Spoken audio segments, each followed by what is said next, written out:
Good evening, everyone. Welcome to Beyond Bubbie's Kitchen, an evening dedicated to food, family, and the stories that link them together. My name is Lenore Naxon. I'm part of the Arts and Ideas team here at the JCCSF. We're so glad you're here.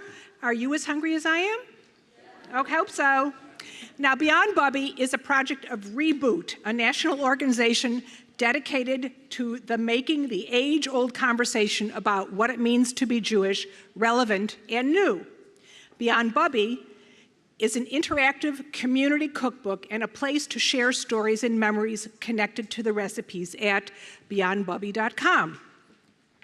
Now, I'm afraid to ask, but does everybody know what a Bubbie is? Now, this is San Francisco, you can't presume anything. Traditionally, a Bubbie is the Yiddish word for a grandmother who's Jewish and of Eastern European origin. My paternal grandmother, Tamara Kozlowski-Nachmanson, said to me, "Don't you call me a Bubbie. Bubbies are good for two things, spitzin' and fartsin'." I swear to God. Bubbies were perceived as culinary dynamos, able to pluck chickens and beat the carp in the bathtub, right? Beyond Bubbie embraces today's eclectic multicultural world and offers that a Bubbie could be just as easily be a favorite uncle, a beloved family friend, or a next-door neighbor. Their trademark recipes might be abondigas, or Korean short ribs, or vegetarian couscous, who knows? What makes them a Bubbie, in our book, is the love they poured into these dishes and the memories that you've created over them. So, when we decided to launch this project here at the JCCSF, we immediately called Chef Joey Altman. Joey is a James Beard Award winner for his long-running TV show, Bay Cafe. That's right. Now, Joey knows from Bubbies. His mother worked at Grossinger's in the Catskills, home to many Bubbies. His illustrious career has taken him to the finest kitchens in France, to Cambridge, Massachusetts, to New Orleans, and back to the Bay Area, where he has created several award-winning restaurants and now serves as a food and wine consultant for projects all over the world. Our grateful thanks to Jewish Learning Works for their community partnership, to Joey and all the chefs and participants for their generosity, their food, and their stories. Ladies and gentlemen, please join me in welcoming Chef Joey Altman. Thank you very much, Lenore. Thank you, everybody. It is truly an honor to be here, sharing this evening with you. When I first walked in, it smelled like walking into my grandmother's house. It smelled the matzo balls and the herring and the chopped liver. It was really just a sensory journey. I immediately went back in time and place. And I'm sure many of you will experience the same thing tonight as I did. We have a great lineup of chefs and speakers who are going to share some really great stories about what their Bubbie was for them and what it was, how food and being Jewish or not Jewish has made an imprint on their life and how they've incorporated it into what they do and what they're sharing with us tonight. I want to, again, welcome all of you here to sharing this rainy Tuesday night. I think you're in the best place to be right now. We've got not only matzo ball soup, we have another soup, so this is a double soup evening, so you're going to get your soup on, for sure. And I want to also, again, thank Reboot, the organization out of New York City that started all of this, for sharing this with us here at the JCC. And we're gonna keep this going. I think I saw this a couple of years ago at the Contemporary Jewish Museum and had a fantastic evening and thought it was a great idea. And I'm just happy to see it back here at the JCC, and I get to be part of it. Tonight is about family, tradition, and the recipes that are transmitted from generation to generation. Tonight we'll hear stories from great chefs, food writers, and personalities, as well as stories from folks who've also submitted their family stories. Now, you've each received a packet of recipes in front of you on the table, and there's also a card here, a recipe card, and what we're asking people to do is, if you have a recipe or a story that you think is worth sharing, please share it with us. And make sure you put your name and an email address, because all of these will go into a drawing for a gift basket or platter of lots of great stuff. You can't see, it looks like cellophane and stuff inside. It looks like mandelbrot. What do you got in there? Challah bread. Good stuff, food and other things. Now, you're also all sitting family style, because that's how we like to enjoy food, because that's what really sharing food is about. You pass to each other, you engage, you kibitz, and you share. So on your table right now, you've got some wine, and I want to also give a shout out to Rosenblum Winery in Alameda for providing a nice bottle of Viognier and Zinfandel for the table. And also, there's a cup next to the bread with what looks like olive oil, but it's schmaltz. So, really? How about, yay, schmaltz? Where have you got, come on. Where else have you gotten schmaltz lately on your table? You should be so lucky. So the schmaltz is there. I mean, if you want to dip a little bread and get a little schmaltz now, but later on when I talk about my Grandma Esther's chopped liver, and you'll get that. The idea is you can spread a little extra schmaltz on the chopped liver to kick it up a notch, if you will. So that's what that is in front of you. Okay, so everybody's got their card. You're going to enter into the drawing for the prizes. Make sure again because there's not a space on the card for your name and email, so make sure you put it on there so we can get back to you. So as Lenore said, my mother worked at Grossinger's, and I worked at the Concord and the Pines Hotel. I grew up in the heart of the Borscht Belt in Monticello in South Fallsburg. My grandparents lived right across the street from me. My great-grandmother across this way, my paternal great-grandmother across the street, and my grandmother right next door. And then my maternal grandparents lived in Woodridge, about 4 miles away. So when all the high holidays came, we did the rotate. We went everywhere. So I was well fed, to say the least. It's funny because my great-grandmother on my paternal side, across the street, great-grandma Rose, she made what I thought is the paradigm, or the quintessential gefilte fish. My grandmother Gert, her matzo ball soup was the bomb.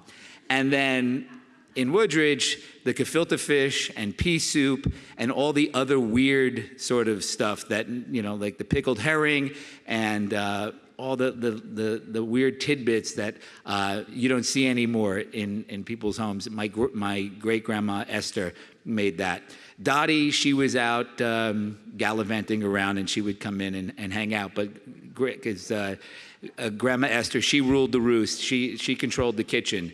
And I'll talk about this a little bit later, but she was always just amazing how she can, we would surprise her. We would just show up, not on a holiday or anything. We would just drive out there to see how she's doing. And immediately she would start pulling out of what seemed like the tiniest refrigerator, like an 8-course lunch. And I would be like, where's this food coming from?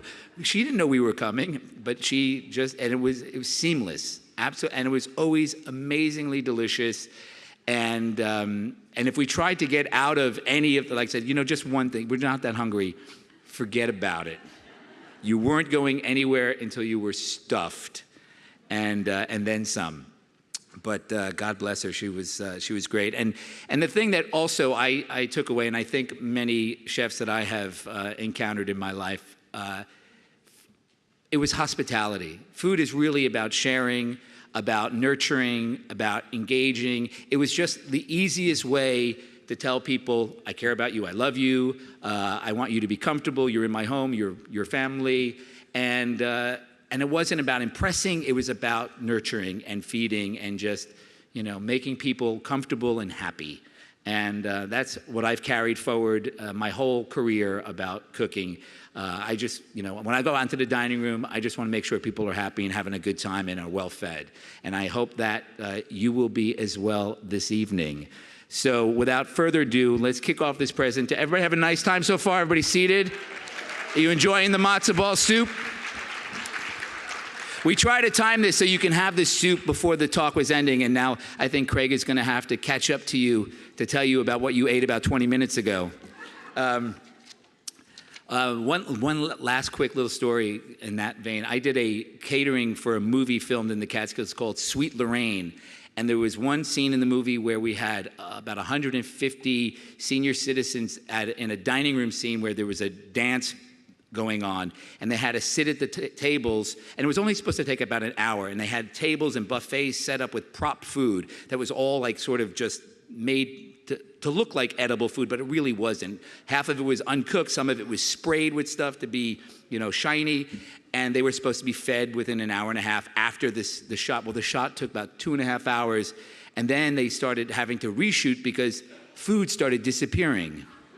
And the continuity wasn't right. They said there was a chicken leg there a minute ago. Now the chicken leg is gone. And it just turned out to be a night. I said, you can't keep 150 Jewish people unfed for more than 90 minutes. It just doesn't happen. Okay. Anyway, so our first presenter, Chef Craig Stoll. For those who don't know, Craig is one of the luminary chefs of San Francisco. We are so fortunate to have him, his family, and his restaurants in our town. I enjoy his food all the time. It's just great, delicious, clean, beautiful Italian food. He started with Delfina, 10 years? We just celebrated 10 years, is that right? 15 years, wow, man. We're old, Craig, getting old. So Craig is originally from New York City, and he came out to California in 1988, worked at Campton Place under Bradley Ogden, Splendido, and then at Da Delfina Artisamino in Tuscany before opening his own Delfina 15 years ago, earning Best New Chef from Food and Wine in 2001. He's known for being a real stickler, meticulous about all of his ingredients and about everything because he just cares so much about it all, whether it's a simple pizza or an elaborate Italian dish. He's got a lovely wife and children, and he's super busy. He's Delfina Pizza in California, and then La Conda, and then he's got a Delfina Pizza in Burlingame, and then in 2 weeks, I think, in Palo Alto. So you're not going to be able to swing a chicken and not hit a Delfina restaurant at some point soon. And it says here, a little note from Lenore, it says, he bought a guitar but has no time to play it. I have guitars and have no time to do anything else but play them. So maybe we should switch lives for a weekend.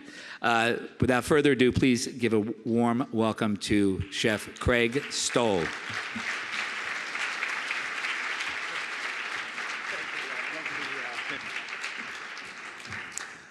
Hi there. So, how's the matzo ball soup? What did you notice about the matzo balls?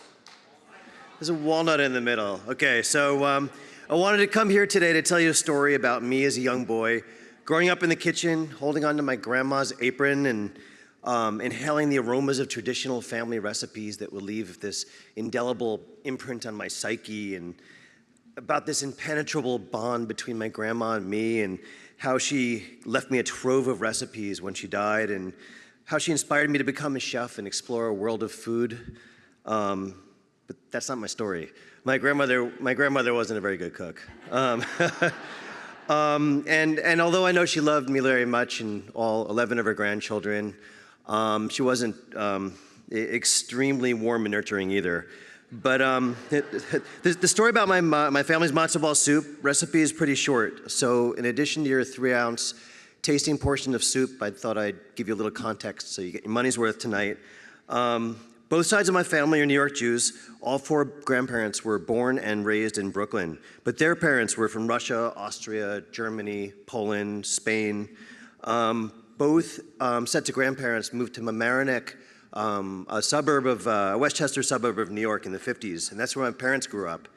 My mom grew up in a family with hired help. a German couple, William and Louise, who immigrated before World War II. They performed duties of driver, cook, cleaner, nanny, and this, I assume, is why Grandma Annette didn't do a lot of cooking. But my mother loved to cook, and she was great at it. I remember having dinner at home most nights as a kid in New Rochelle in the 70s. We either ate together as a family or I ate with my brother while my mom waited for my dad to get home from work. And I didn't hold on to my mom's apron strings either. I was more interested in watching TV in the den while she cooked. I didn't want to miss a moment of Batman, F Troop, Star Trek, The Monkees, Gilligan's Island. During Saturday morning cartoon watching marathons, I was enthralled by ads for Easy Bake Ovens. They came on somewhere between Multiplication Rock and Land of the Lost. But they looked amazing, and I really wanted one. But even though we were right in the middle of the Marlo Thomas, Free to Be You and Me era, I was afraid that if I asked my parents for one, it would confirm their suspicions that I was in fact a sissy. At least that's how it was perceived back in the early 70s. On Sundays, sometimes we go out to dinner. We go to Gus's Clam Bar, just straight out of a Godfather movie, or we drive to Monero's Steakhouse in Greenwich, Connecticut, where the chef had this big floppy hat, and we kids would eat spaghetti marinara while the grown-ups ate steaks or lobsters. Or we even had my grandma Annette's going away party there the week before she and her second husband moved to Boca Raton. In 1976, our family, weirdly enough, moved to Sarasota on the other coast of Florida. It's a long story as to why, but suffice to say it wasn't the best place for New York Jews at that time. Maybe we just couldn't relate, but there were a lot of Dixie Rebel flags and pickup trucks, and bagels were in the frozen food section or the ethnic food aisle. I had classmates who actually rode a horse to school. And one of my sister's friends, I kid you not, asked to see her horns when she told him she was Jewish. It was an interesting time, and my family had its ups and downs during those years. But even when we were on food stamps, I remember eating like a king because food was always that important to our family. The one constant through all those years were holiday dinners with my immediate family and whichever grandparents or uncles or cousins and grandparents were around. And no matter what holiday it was, my grandmother made matzo ball soup. I mean, she would make matzo ball soup for Thanksgiving. I mean, for anything, it was always matzo ball soup. And the matzo balls always had a walnut in the middle. And we knew other families didn't make them that way, but we never really questioned it. And I always loved Grandma Annette's version of Harosis too, which you won't find at Delfina. Essentially chopped up apples and walnuts doused in Manischewitz wine.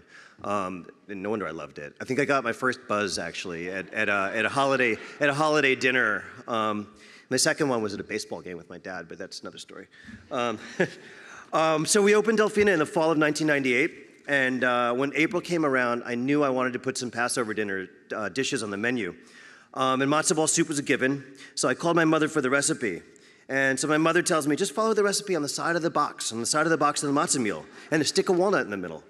And I was like, there's got to be more to this. So I call my Grandma Annette, and my Grandma Annette essentially tells me the same thing. But then I asked her how the walnut got in there. And Grandma Annette says that one day, years ago, she asked Louise the cook to make the matzo ball soup. And Louise asked my grandmother for the recipe. And my grandmother says, well, use the one on the box. So Louise makes the matzo ball soup, and she serves the matzos with walnuts in the middle, the matzo balls with walnuts in the middle, and everyone loved them, and the rest is history. So I buy 6 boxes of matzah meal, and I get to work. And I dump the contents of the first box into a bowl, and I begin to read the recipe. And right there, I find the answer to my life's greatest mystery. Step number 4, form the matzah mix into balls about the size of walnuts. And that's when I put 2 and 2 together. German cook, English as a second language. She makes a mistake that becomes a family tradition for generations. That's all I got.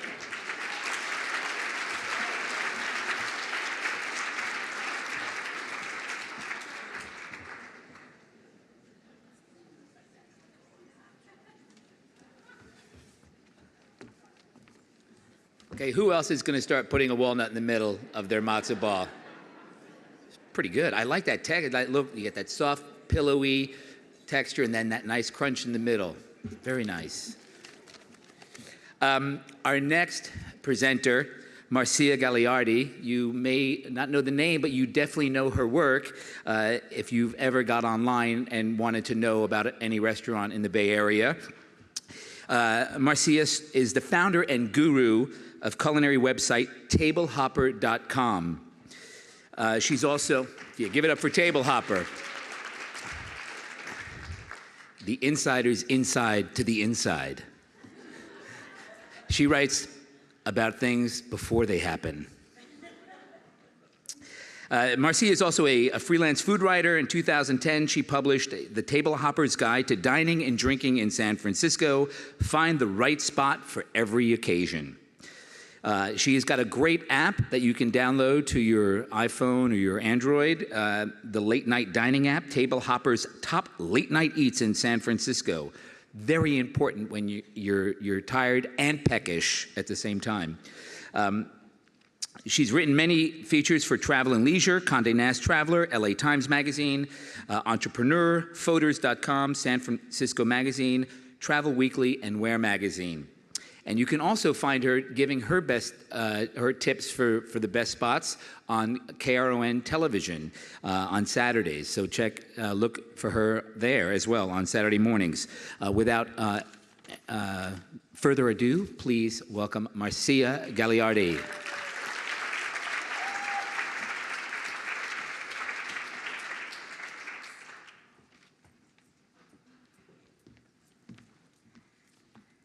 Now we get to talk about my nonna. Some of us are lucky enough in life to have an Italian grandmother, and I'm one of them, and it's a mythic thing. Although sadly, my grandma Rose, who was born Rosina Filomena Scenga in 1916, was living in Italy while I was growing up in California.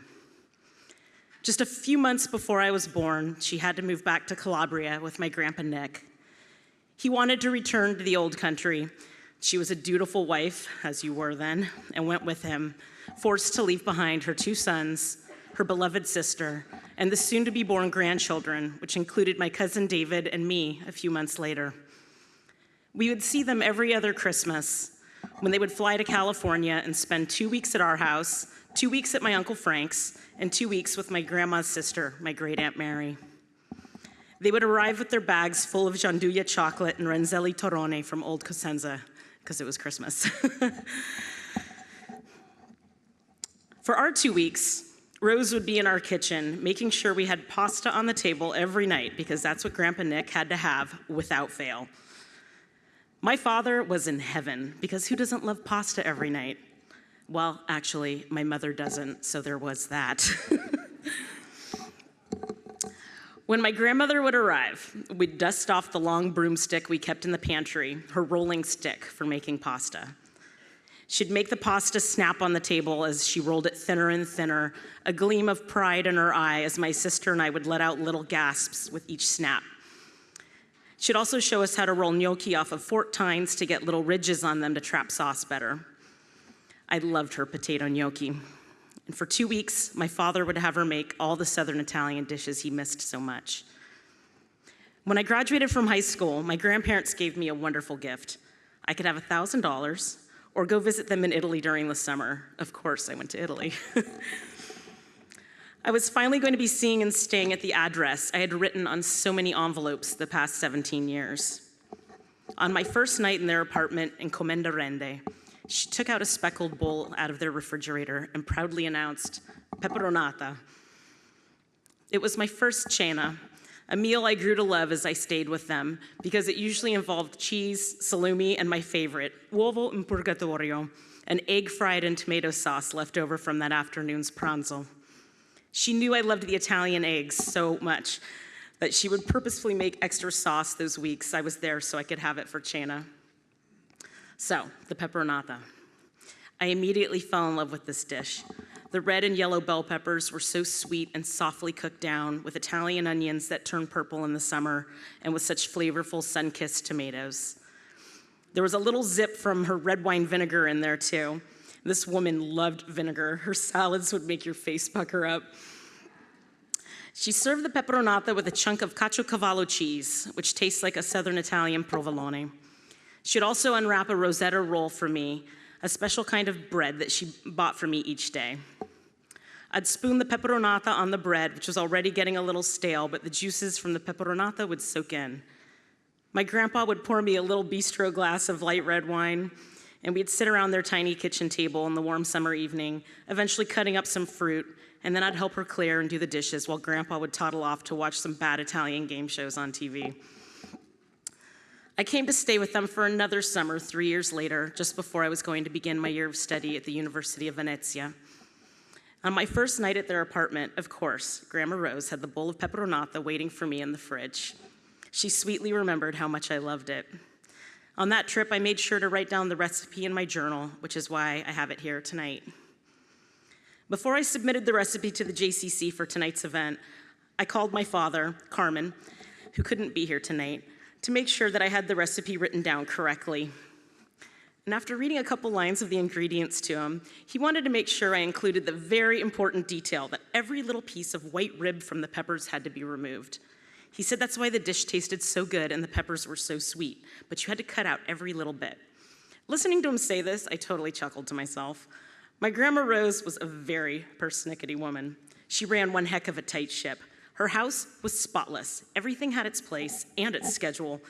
And when she cooked, she had rules for everything. There was only one way to do things, the right way, her way. She raised 2 bratty boys with an iron fist, and they lived in absolute fear of ticking her off. She was such a strong woman, tough as nails. My Scorpio grandma. I'm the only other Scorpio in the family. She'd say, "Scorpios, you'll never see us crawl." And another one of her good ones, after she'd give me a strong pat on the arm for emphasis, "Scorpios, we'll die standing." She left us on August 1st, 2007, and I know she was standing in her mind.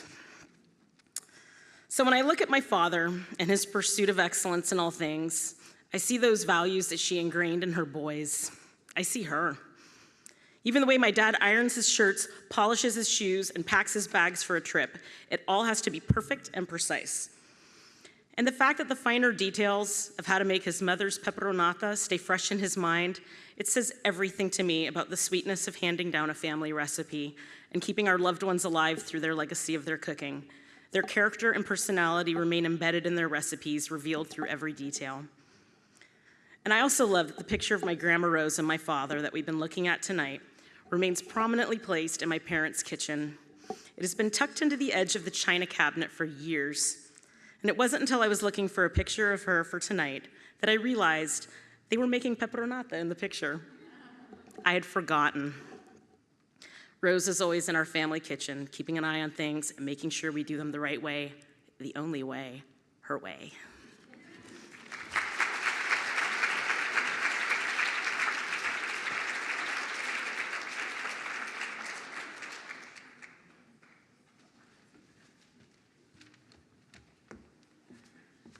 Was she also in Goodfellas playing Joe Pesci's mom? She looks, yeah. She could have been, should have been. Thank you very much, Marcia. That was great. You should have brought some peperonata. Never talk about food and don't deliver to Jews. Next time, you can use my house. I'll even cut out all the white stuff from the peppers. Be happy to do that.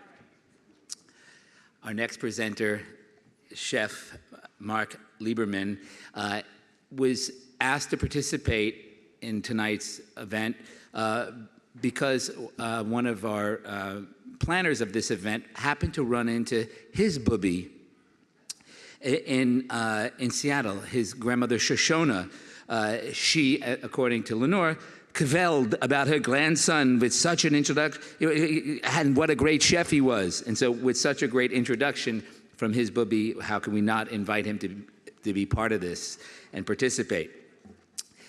Mark is born in San Francisco, raised in the lush countryside of Sonoma County. He has a Colombian mother and a Polish father. And growing up, he had a wealth of ethnic food on his table all the time. He pursued his culinary career after high school by going to the CIA. Spent 4 months in France at a 2 Michelin-starred restaurant called Carré des Foyentes. Came back to the States, worked in Las Vegas under Daniel Boulud, and then Joël Robuchon at L'Atelier at the MGM Grand. Came back to San Francisco and worked under chef Roland Passot at La Folie, where he was the chef de cuisine. In 2010, he was invited to New York to participate in the Bocuse d'Or, which is like the Culinary Olympics, for the USA semifinals, where he placed among the top 10 finals. And this is from top chefs all over the world. And then he joined with restaurateur Matt Semmelhack to collaborate on the opening of AQ Restaurant, winning rave reviews for the eclectic season-forward cuisine. And then about a month ago or so, maybe a couple months ago, opened TBD, which is focused on wood fire cooking, which is really one of his biggest passions, cooking over live fire. And tonight he's going to come and talk to you about his borscht. Mark, where are you? Is he still coming up? He is here. Okay, here comes Mark.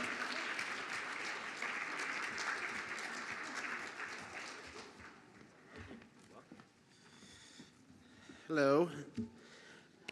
So how's the borscht so far? Good? So borscht. As a child, I did not like borscht at all. Beets, cabbage, vinegar, onions.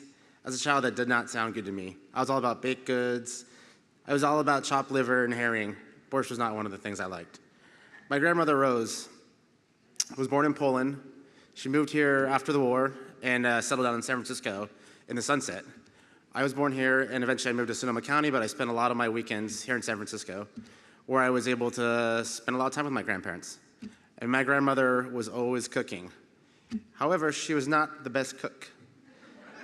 She was very into very bland things, I learned to find out. A little bit of parsley, a little bit of salt, a little bit of schmaltz, and that was about it. And carrots cooked with honey that were cooked for like 5 hours. They're like super soft. That was my grandmother. She was an amazing baker though. She would make rugula and kugel. And I was gonna make that today, but I ran out of time and I didn't have the time to do it. So I didn't make any kugel today. But she was a really good baker. She still is. And when I was 19 years old, I came back to live with her because I was doing my externship through culinary school. And it was my first time being away from home and then being with my grandmother alone.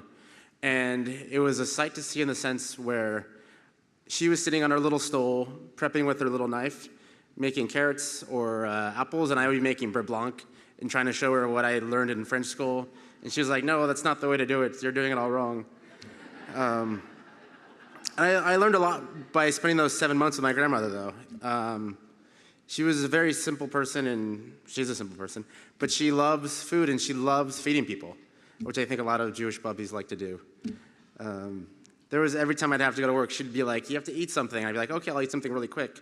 But it was never quick. It was like, have a grapefruit, and then some cottage cheese, and then a cup of coffee, and then an omelet, and this. And I was like, oh my God, I have to go to work. I cannot eat all this. So when I was a kid, my grandmother would make borscht.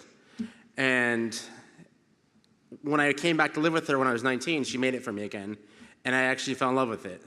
And I remember like eating it when I was a child, and I was like, this is disgusting. And when she made it for me, I really found that my grandmother was an amazing cook at that point.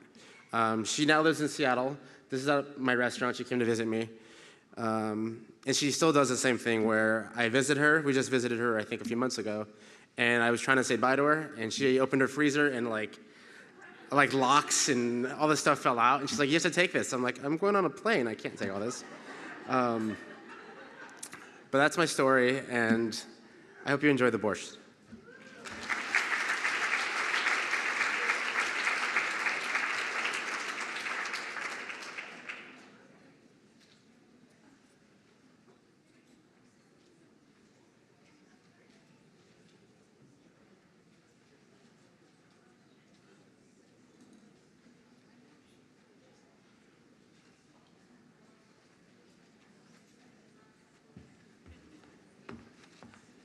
I was just sharing with my table that when Mark was talking about the many things he had to eat, the grapefruit, the cottage cheese, the fish, and then that's known as the Jewish decathlon. It's an event that we all have to do to get into the Culinary Olympics. Our next presenter, Alex Wall. Chef Alex Wall's website, The Organic Epicure, specializes in healthier living through healthier eating. She writes a monthly column in the J Weekly, and she tests recipes for the Forward's website, The Jew and the Carrot, and writes for Berkeley Side's Nosh and the San Francisco Chronicle. Please welcome Alex Wall.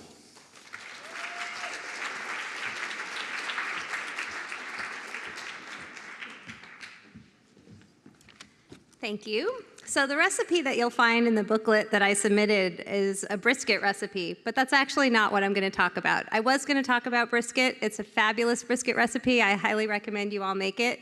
The reason I'm not talking about it is because I thought of something else I'd rather talk about, and I didn't feel like it would be suitable to submit a recipe that had pork in it because the kosher police might come after me at a Beyond Bubbie event. But I'm actually going to talk about pork. And the reason why is because a few years ago, a friend of mine in New York started a website called Pork Memoirs, personal stories about a complicated meat. Funnily enough, he's a Jewish guy who keeps kosher himself, has studied the pork industry in Israel, and he's never knowingly tasted it. He put out a call for submissions, and it was the early days of his website, and he asked me if I had a story to contribute. After thinking about it about a minute, I said, of course, I'm a writer and a chef. Of course I have a pork story. Doesn't every Jew? We either have that moment that we first tasted it after not growing up eating it, or the time that we thought we'd try it and then didn't. Definitely, I knew he was onto something. You can find his website at porkmemoirs.com, by the way. And he called my submission Surviving on Raw Bacon During Wartime Poland. But if I could retitle it, I'd call it Why to Me Eating Pork is Absolutely Jewish. By the time I learned that we Jews weren't supposed to eat pork, it was already too late. I was raised on a steady diet of ham and cheese sandwiches. My only relative who kept kosher was my great aunt in New York, a former Hadassah national president. Her home was strictly kosher, but when out in a Chinese restaurant, she'd be the one always ordering the most pork. The first time I ever met an Orthodox person was when my religious school took a field trip to Long Beach to stay with the Lubavitcher family. I was in middle school. Why ham was such a staple in the refrigerator of my childhood is certainly unusual. My mother, Sarah, of blessed memory, which is that little girl right there, was a hidden child during the Holocaust. She was rescued by her former nanny, a woman named Victoria, who's that woman right there, who took her to her brother and sister-in-law's house in the country. At first, she told them that the girl was her illegitimate daughter. That a devoutly Catholic single woman would do this in 1940s Poland is an entire story on its own. During those 4 years, from ages 2 until 6, my mother's name was changed from the Jewish-sounding Sarah to Irena, and her brown hair was bleached.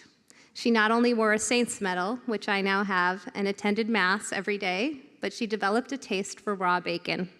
In fact, it quickly became her favorite food. I seem to remember my mother being asked once whether these Polish peasants took some kind of perverse delight in giving pork to the Jewish child within their midst. She couldn't fathom such an idea. These were poor people, and it was wartime. She ate what they ate, which happened to be potatoes, bread, and when they were lucky enough to procure meat, it was always pork. My mother, whose mother survived and later brought her to America, ended up marrying a nice Jewish boy. And while she became a strongly identified cultural Jew and participated in our synagogue, she always felt a bit religiously conflicted. She had fond memories of church, but more so of Victoria, whom she believed was her mother during those formative years. A true foodie, my mom came to serve prosciutto and melon often, not only because she adored it, but I think because it linked her to this woman she loved who had raised her. Their separation was painful when she went with her mother, a virtual stranger by the war's end, to start her new life in America. I stopped eating meat for 20 years, so pork became irrelevant. But a few years ago, I changed my diet. I started eating meat again.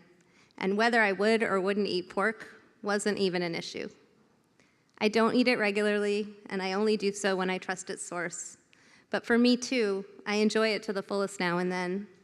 I eat it because it honors the memory of a woman who risked everything to save my mother and the role she played in our family. And I eat it because it honors the memory of my own mother too.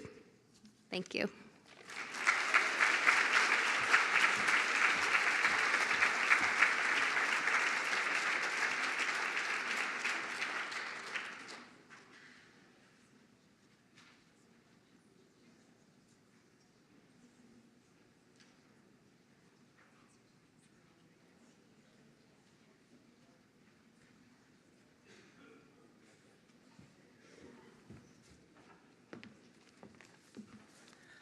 Growing up in the Catskills, I worked at the Concord Hotel, where I got to see, during high holidays, especially rabbis, come through the kitchen with these huge flamethrowers and burn out the ovens and do all of the procedures to make our kitchens extremely glock kosher, so the well-heeled Jews in the Catskills could have an incredible, delicious, and glock kosher experience while they were staying there for the 2 or 3 weeks they were there. And then I would also, after working dinner service, would then go do the late night at Poppins restaurant in South Fallsburg, where the same people would come and have roast pork on garlic bread. To my chuckling amusement. But I think most of us who grew up in kosher environments, we all sort of saw that sort of comical. If you're out in a restaurant, that's okay. It's all good, as long as you keep your home kosher. When I was a kid, I went to the Second Avenue Deli, and I remember asking, love the Second Avenue Deli. And I got a salami sandwich because I love salami sandwiches. My grandmother would make salami sandwiches on rye bread with lots of mustard, and I said, that's what I want, and can I have some cheese and a glass of milk? And I remember the waiter, who was like probably 112, just like looked at me perplexed, like, were you raised by wolves? He was like, do you know where you are? You get me fired. So my father quickly smacked my arm, and I got a water or soda. I don't remember, but I didn't get milk or cheese with my salami sandwich. Our next presenter is I am proud and honored to call him a friend and a great chef, restaurateur, and just an overall great person. And I'm very happy that he agreed to participate in tonight's event. We actually went together to the last Beyond Bubbie event at the Contemporary Jewish Museum. And so immediately when this was presented to me, I called him and said, hey, you got to be part of this with me. We did this together. You got to do that. And then 3 weeks later, I got a call back. What was that? What are you talking about? But he's here tonight. Peter Levitt from Saul's Deli in Berkeley. How many people have eaten at Saul's Deli in Berkeley? It's so good. It's so good. And a little bit about Peter. Peter is from South Africa. He came here when he was 20. He went to Berkeley, graduated there, started cooking at Oliveto, Chez Panisse, cooked for a long time, then got out of the restaurant business, went back to the academia as a teacher. And then his girlfriend, I don't know if they were married at the time, girlfriend, I don't want to get too she was working at this delicatessen as a waitress and said, you got to come here and help these people. And he came over, he started cooking, and in short order, they put together a plan, the Marshall Plan, to take this place over and make it right, and they sure did.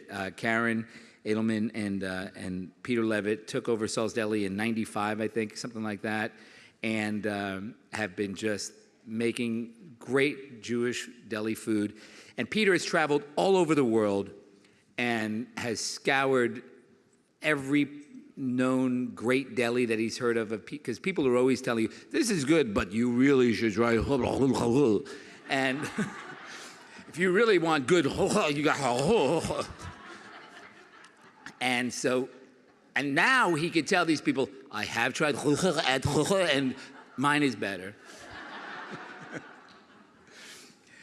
He recently just got great write-up in the San Francisco Magazine, and as you know, I think it was a real testament to his hard work and dedication to creating not only authentic but delicious, and using the same principles I think that people started years ago. It's not just about authentic and delicious, but it's also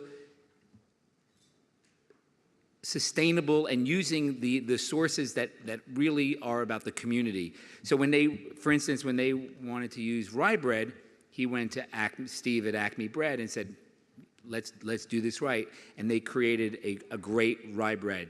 And that's what you have in your basket. You will be getting that in your basket tonight when we serve the chopped liver. We have the Acme rye bread, which I think is just absolutely fantastic. It's yeasty and earthy, and it's got all those great rye flavors that I think is really what makes it so special.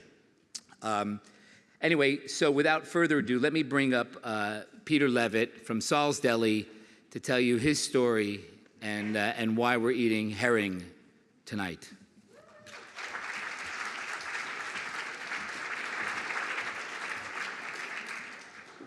Hello. I have often been asked at Saul's how I came to be running a Jewish deli, and for that I'll take you back to South Africa, 1970s. In South Africa, a nice Jewish girl was called a kugel, and a nice Jewish boy was called a bagel. So my fate was already sealed. It started in 1960. 1960, I was still wearing a cloth diaper and was not yet a year old. In 1966, I was 6 years old, and every Friday, I recall the highlight of the day was the sight and sounds of the maid and the gardener in animated Setswana discussing how to catch and behead 2 chickens. Here, Setswana is the local dialect in now Botswana.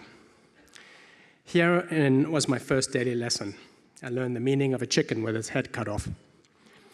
I would observe the plucking, and the eviscerating, and then the drying in the hot sun. One of those chickens was destined for the Friday night soup, and the other for Saturday cold cuts lunch with bread and schmaltz.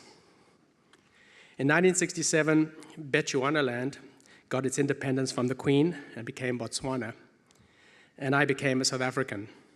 In order to keep the family together, rather than send my brother away, far away to high school, there was no high school where we lived, my parents opted to move us to Johannesburg, South Africa, Hillbrow to be exact.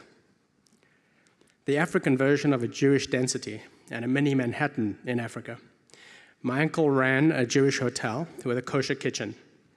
The hotel served mostly elderly clientele, half hotel, half assisted living. We needed assistance. My dad was raised as an orphan in Johannesburg, in an orphanage, Jewish orphanage, and after serving in the World War in North Africa for 5 or so years, he tried his luck as a tobacco farmer for 7 years and failed.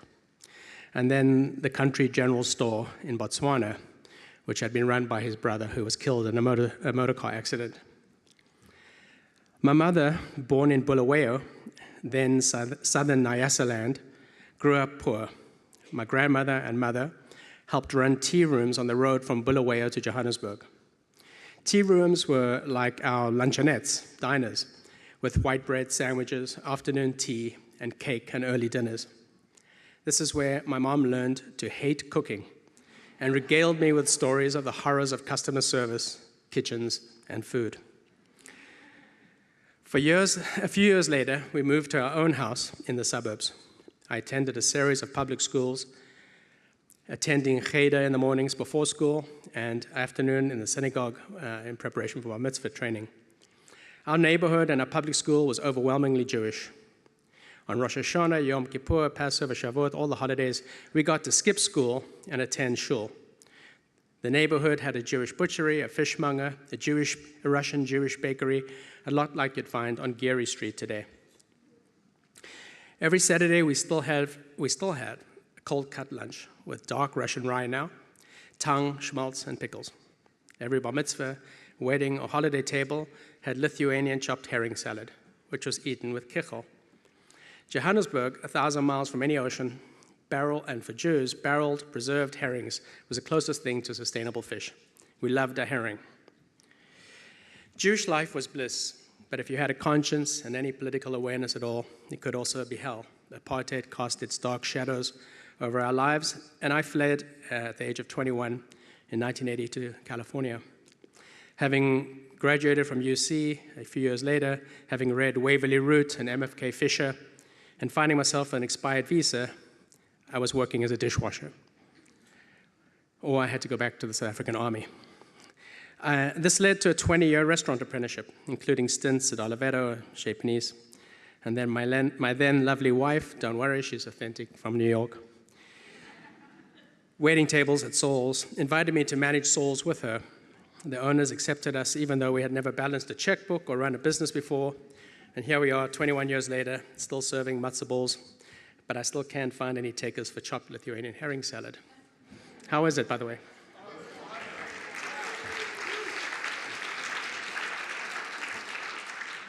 In closing, I should say that there's no more exciting time for Jewish eaters than here and now in the Bay Area. The age of warehousing all Ashkenazi Jewish food under one roof, the deli, is essentially over. The do-it-yourself generation, faced with the high costs of restaurant startups, are scrappily constructing the new Jewish eateries of the day. A Jewish food vendors network is arising to supply us with handcrafted local delights.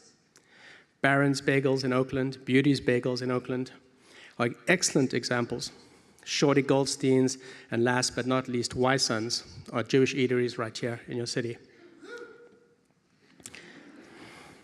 And in these eateries, ingredients are sourced and small menus are the new model. It's true that standing at a 125-year-old Lower East Side Katz's counter is an emotional touchstone, not to be replicated by any of us here in the Bay. But closing your eyes and taking a bite from many of these Bay Area Jewish eateries is, in fact, as good as it ever was. Thank you.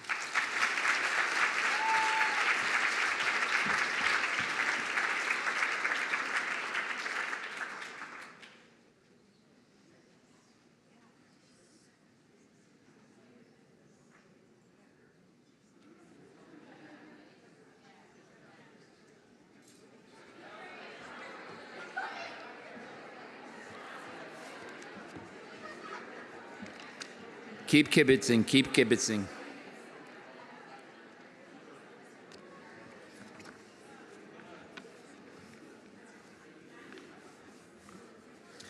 How's everybody doing? Everybody having a nice time?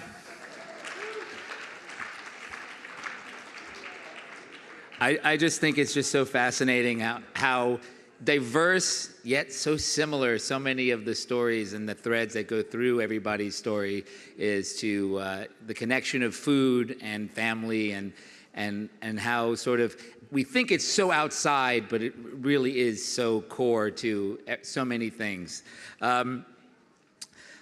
So at this point, I think we're going to be passing out some chopped liver. You should be getting some chopped liver soon.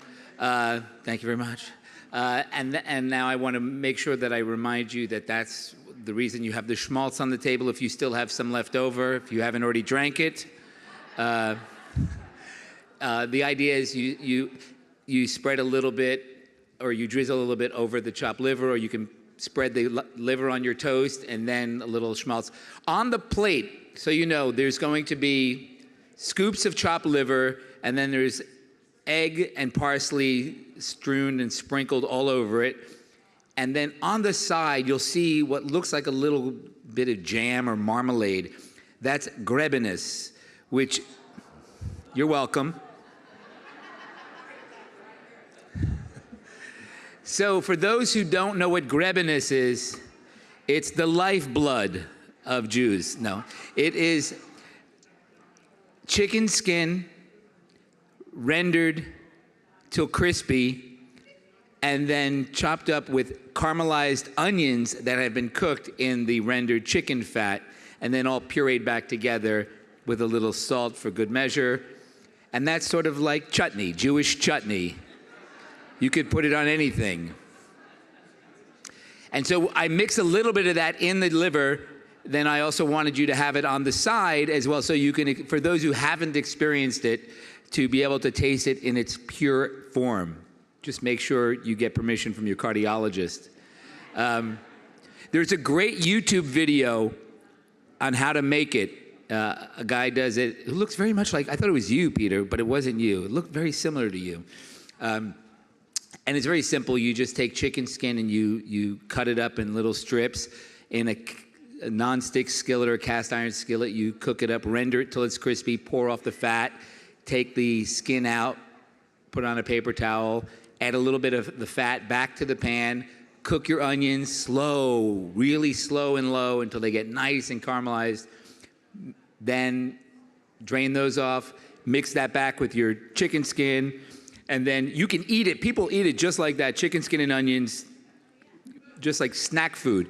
It's like Jewish chicharrones. Yes. You could take 2 pieces of matzah, have a Jew taco with that. It'd be delish. So the chopped, I chose chopped liver because for me that was like so my grandma, my great grandma Esther. She's the one in front. Grandma Dottie. Whoa. I forgot. I told everybody, don't lean on the glass. Don't lean on the glass. And there I go. I leaned on the glass.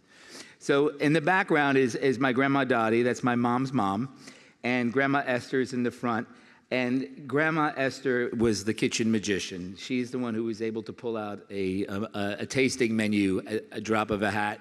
But she was just, the hospitality doesn't even, she was the essence of hospitality. Strangers, family, it doesn't matter who you were. You walked in her house, you were family, you were fed until you waved the white flag. And she was just so important in my life and just so generous with her love and her love of people and food. My mother, Natalie, wrote a book for my grandmother, her mother, Dottie, called A Poetic Life. And when I was talking to my mother about this event, and I was asking her, tell me some stories about Grandma Esther, because she really did all the cooking. And she said, well, just read the book. And I had to say, I read the book. Yeah, I she goes, don't you remember? I said, okay, I have to reread the book. She goes, just go to the chapter on Esther. And so I would like to, if you would indulge me, I'm just going to read a couple of paragraphs, a few paragraphs from A Poetic Life, because it really, I think, says it much better than I could ad-lib up here in front of you. So here's another picture. I didn't scan this picture, but here's another picture of Esther by herself in her very modern-looking shirt for her. She's very, very modern-looking there. I just remember her with a scarf on her head and an apron and constantly busy. But so here we are from A Poetic Life by my mother about her grandmother, her Bubbie, my great-grandmother Esther. Esther was unaware she lived on a higher plane than most mortals. Although she strode proudly wherever she went, her head held high, her back straight, her chest out, it was the purposefulness of her life that fueled her gait, gave her confidence. She was indefatigable, toiling from early morning to late at night with no conveniences, little money, and an invalid father to care for, kids to raise, hordes of family that descended in the summer, and boarders to boot. She also helped clean the synagogue and served as the mikveh lady, assisting Orthodox women in their monthly purity ritual. Her own orthodoxy, in fact, was so respected that traveling potentates would eat only at Mrs. Lieberman's because her meals could be trusted glatt, the strictest kosher standard. And never mind David Copperfield. When it came to food, my grandma Esther was the true magician. She had to turn out the dishes she did, and what she had to work with.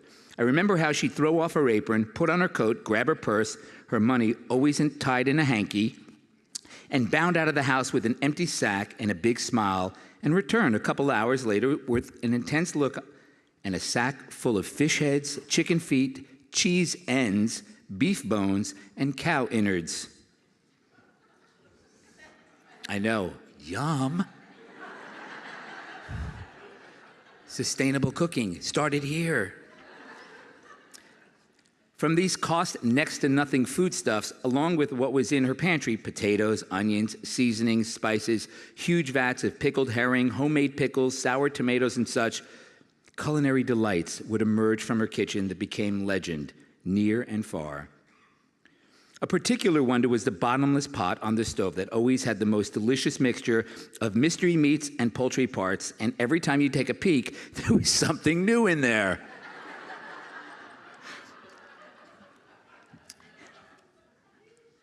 And let's not forget the bounty that came from the foraging.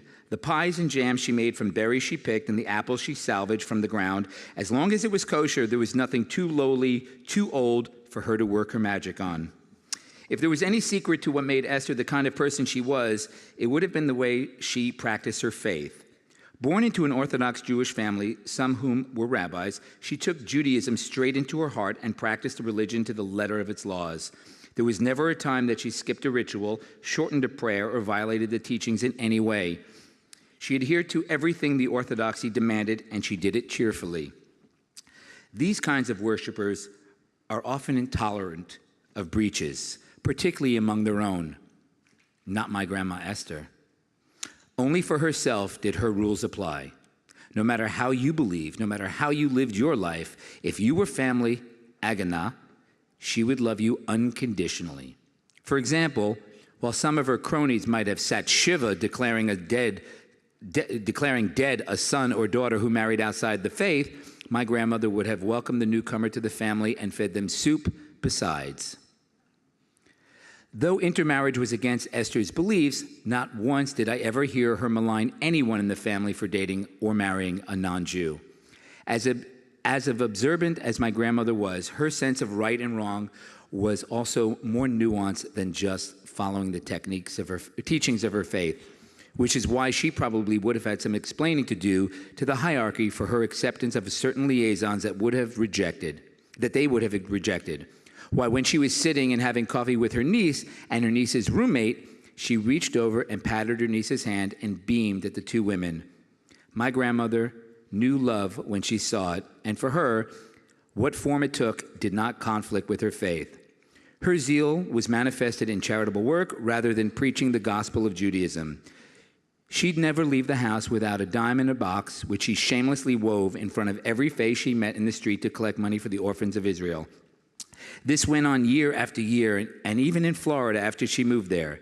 The upshot of all of this tzedakah, I hope I said that right, that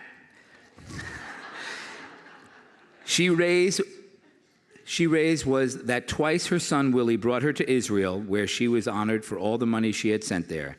Fittingly, one day, sitting at her kitchen table, just after accepting a small check for her orphans from a young man who cleaned the synagogue, my grandmother looked up at him, smiled, and with the check clutched in her hand, laid her head on the table and died.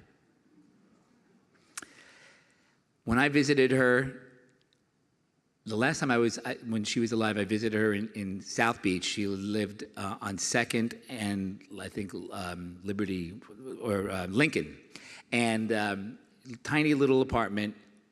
And we were sitting there. She was feeding me out of a refrigerator.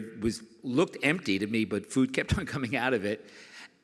And then somebody came to the back window and just said something to her, and then passed her watermelon through the window, and then she reached down and grabbed something with tinfoil over and passed it through the back window to this person. It was like a surreal kind of thing, but that was the goings on in her house, and it just filled me with what cooking for other people is all about. It's really about a time to share, nurture, and connect with people in a real visceral way and meaningful way. And do you have the chopped liver yet? Has the chopped liver been? Okay. Did you try the gribbiness? Did you get to taste the gribbiness? Isn't that yummy? Perfect for this rainy, cold weather.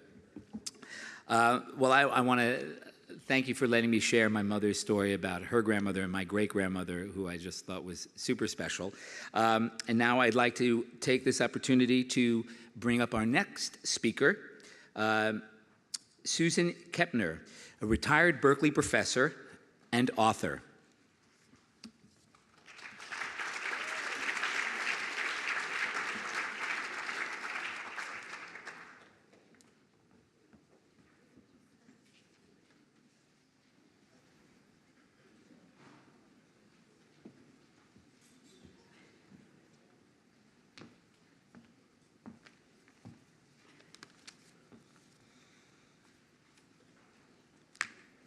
We never, oh, I'm here, right. Way down to tiny people size here. We never called her Bubbie. We called the lady named Anushka Serdaheli Philip Grandma because that's what she called herself. The phone would ring. I was 9 years old. I would pick it up. Sweetheart, it's you, Grandma. Me, Susie, age 9. Grandma, the second anyone hears your voice, they know who it is. Well, sure, that wouldn't be me. Who would that be? What could you answer to that? Susie, you want to go pick cherries at Mrs. Thomas' house? Cherries is ripe. Grandma and Mrs. Thomas is going to make cherries jam.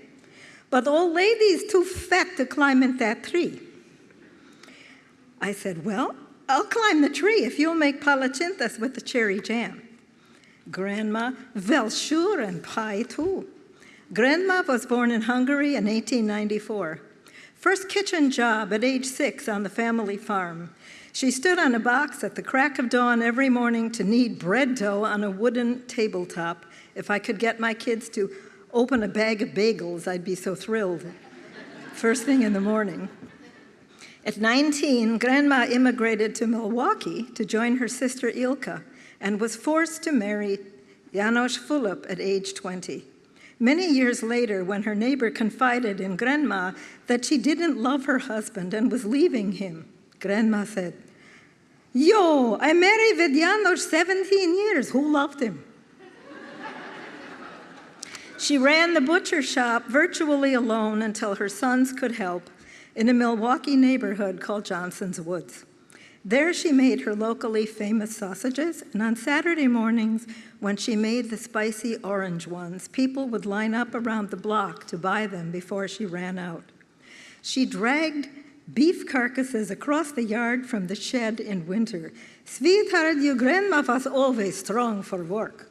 She chopped countless heads off countless chickens, ducks, and sometimes a goose. She shook her finger at me when she said, "Susie, you doesn't make duck or goose, that's too much fat. That's a real danger. You drop that fat on your foot, oh boy." While she dragged, hauled, toiled, and rendered lard for every purpose, including cookies, I have never been able to duplicate. The grandfather I never met mournfully played his violin on the front steps of the shop. Sitting on that step, he's drinking warm wine from a pan on the stove all day. He never liked Milwaukee. The menu for Thanksgiving at Grandma's was set in stone. Turkey, stuffing made with chicken livers, onion, and parsley. Also duck, fried chicken, and rice pilaf. Grandma would stand at the head of the table with a glass of what she called Morgan David in her hand, beaming at her sons and the families they had given her, and she would always say the same thing: "Thanks God we is all healthy." We always had shalade, which was salad. The only ingredients ever were lettuce, oil, salt, a little sugar, and lemon juice. She would cut the lemons in half, and then with her iron fists, she would squeeze them, seeds and all, over the salad, which was delicious. And every time she would pass the salad and she would turn to my step-grandfather and ask, "Old man, you want shalade?" And every time he would answer exactly the same. No, I don't want no shalade. I don't like shalade. My brother and I still say this when we pass the salad.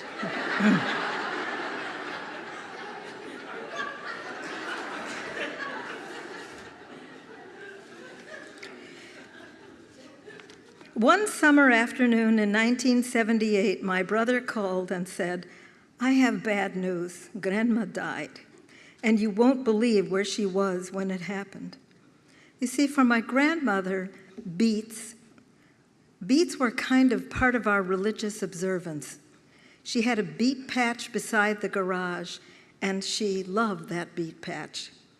And she would go out there with me, and we would dig up the beets, and she would haul them into the house, and they would be not like nowadays when the trendy restaurants all have beets in all colors of the rainbow and they're shaved thin. No, these were beets, and they were purple and big and gorgeous, and she would peel them and cook them and boil them and then serve them.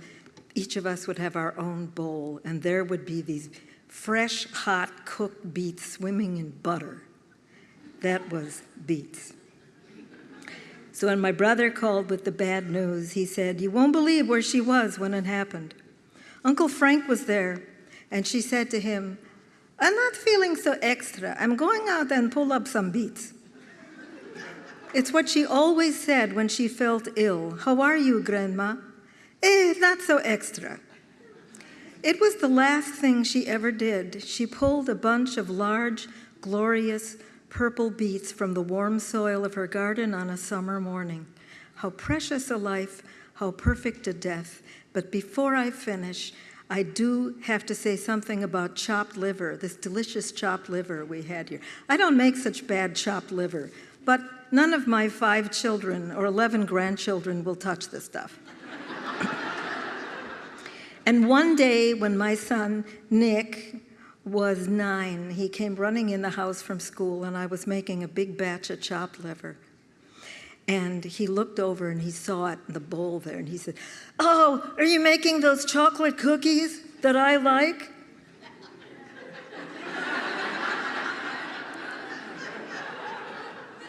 And the world's worst mother said, yes.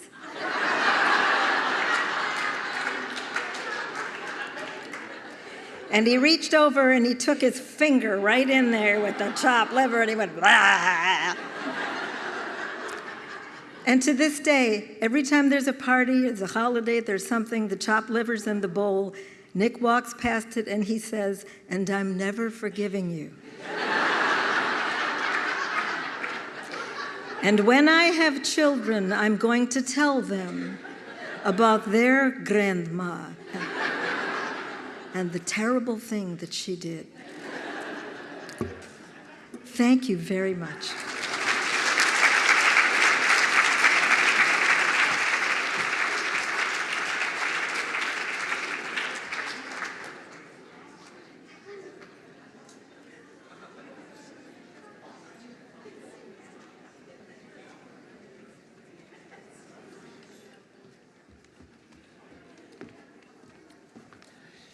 I've always loved chopped liver. I never understood, what am I, chopped liver?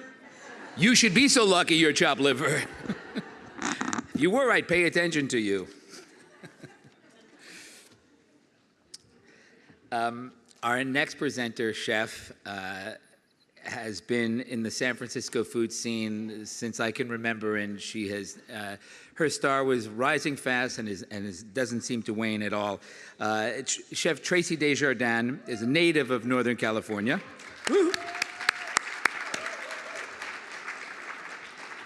She currently has 4 restaurants here in San Francisco, including Jardiniere, Mijita Cocina Mexicana, 2 locations, as well as Public House. Tracy Desjardins worked in some of the highly acclaimed kitchens in Los Angeles, France, and New York City. Her style is influenced by her Mexican and French Acadian grandparents who taught her how to cook. She's also the recipient of a two-time recipient of the James Beard Award and for Rising Star Chef of the Year, as well as Best Chef of the Pacific, and beat Mario Batali at his own game. Iron Chef. Take that, you crock-wearing Italiano. She also finds time to sit on the board of La Cucina, a nonprofit food business incubator, where some of the most delicious small little jars of things just start appearing on shelves all over the Mission. It's just, we're so fortunate here in the Bay Area. We are so fortunate to have so many desperate people to get into the food business. She also works with hunger relief organizations such as Share Our Strength, City Meals on Wheels, and other nonprofits such as AMFAR. Without further ado, please give a warm welcome to Chef Tracy Desjardins.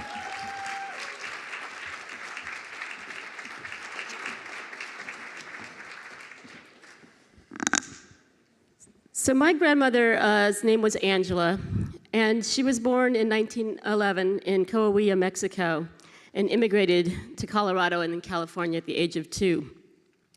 When I was about 6 months old, my mother had a terrible car accident in Fresno. It was circa 1966, and cars did not have seatbelts.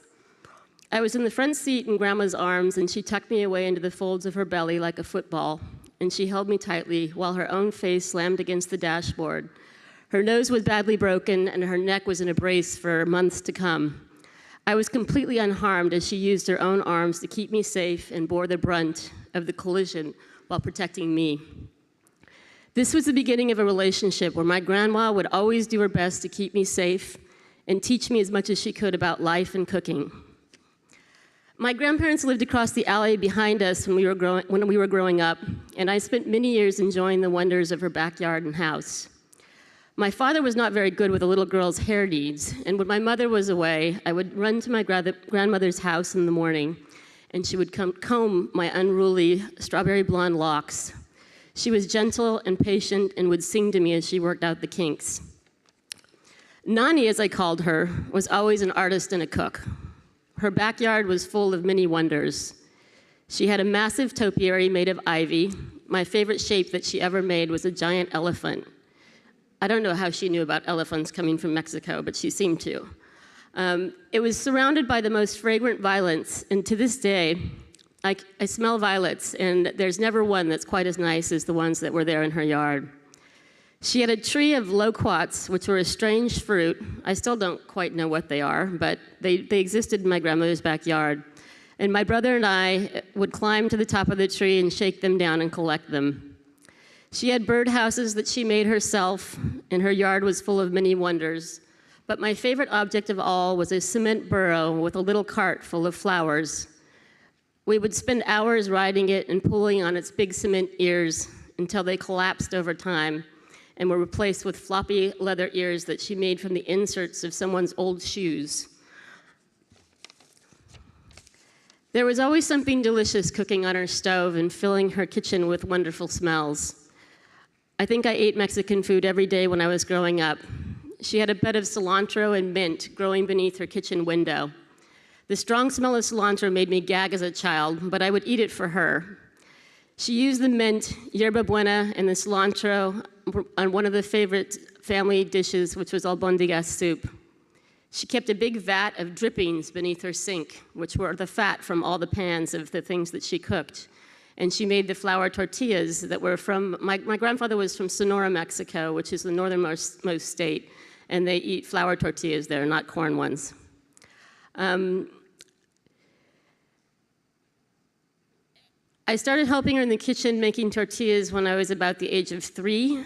My grandfather had to make a little rolling pin for my small hands. Her rolling pins were too big, so we cut a piece of a broomstick, which was perfect for me.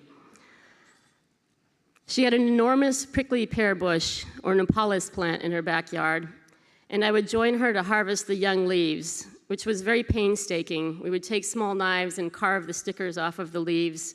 We'd spend hours doing this, and then spend hours pulling the spines out of each other's hands. We made all kinds of things, mosaic tables and seashells and spoons from the collection of seashells she would bring back after visiting her family in Mexico.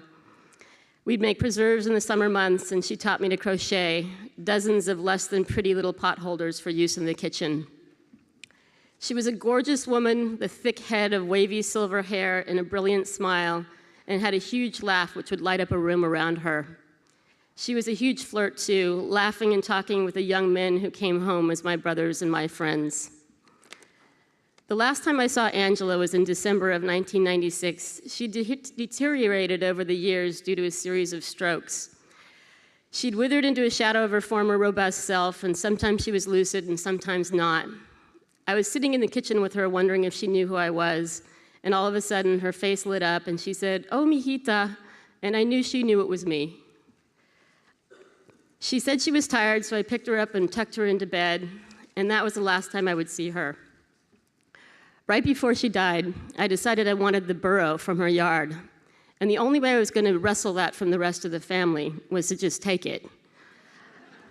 I was driving through the Central Valley on my way back from the Central Sierra skiing, and I said to my friend, "Hey, I need to stop at my grandmother's house and take her donkey." My friend was horrified, thinking that we were going to wrestle a live donkey into the back of my SUV. We donned skull caps and pulled into the dark alley behind her house. We stole into the yard and grabbed the heavy cement burro and its little flower cart, and I headed back to San Francisco, feeling triumphant.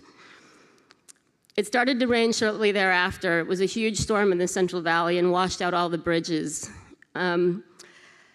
My grandmother faded away during this time, and a lot of things, the town where I grew up in had flooded completely, and everyone thought looters had come and taken the burro. And Grandma died during this time. And I confessed to my mother, and she swore me to secrecy because she said everyone was just too sad about Grandma, and the burro was gone. So she forbid me to tell them at the funeral that I'd taken the burro. I later confessed to those who cared about the little donkey, assuring them that he was in good hands with me and that Grandma's Nepalese salad, tortillas, albondigas soup, and many traditions of hers would live happily with me and the burro thereafter. Thank you.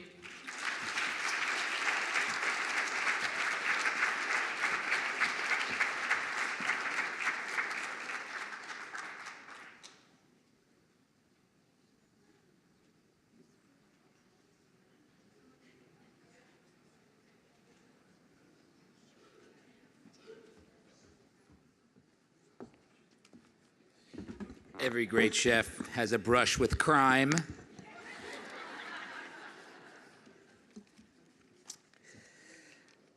Our next presenter is Josie A.G. Shapiro. Josie Shapiro writes a regular cooking column for The J, the Jewish news weekly of Northern California. She enters cooking contests like crazy. She has won 2 trips to Europe, a kitchen full of appliances, and enough crock pots to frighten even the most efficient home cook. What are these contests? I want to enter. Well, you get to go to Europe. She also co-wrote a cookbook called The Lazy. She's not lazy. She's entering all these contests. But here she is to share with us her story, Josie A.G. Shapiro.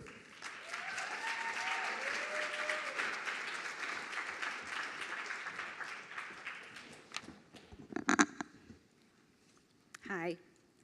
My Bubbie, Esther, married my grandfather, Lester, when she was 23.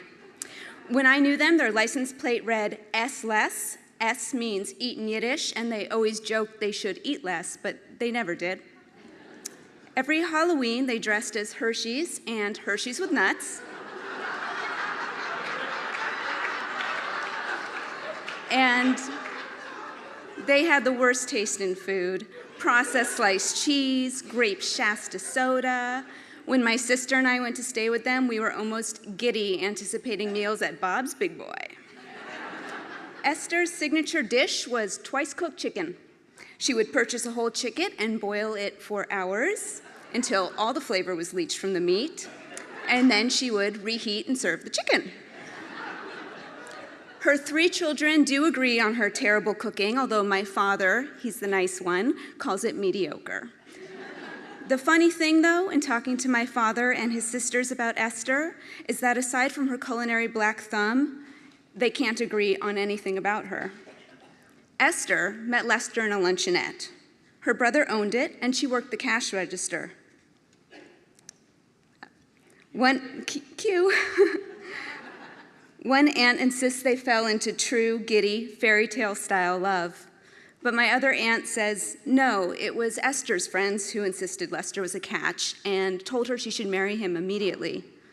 My father, though, he says Esther had many suitors, but she chose Lester because, and Esther told him this when she was in her 80s, Lester was a good kisser.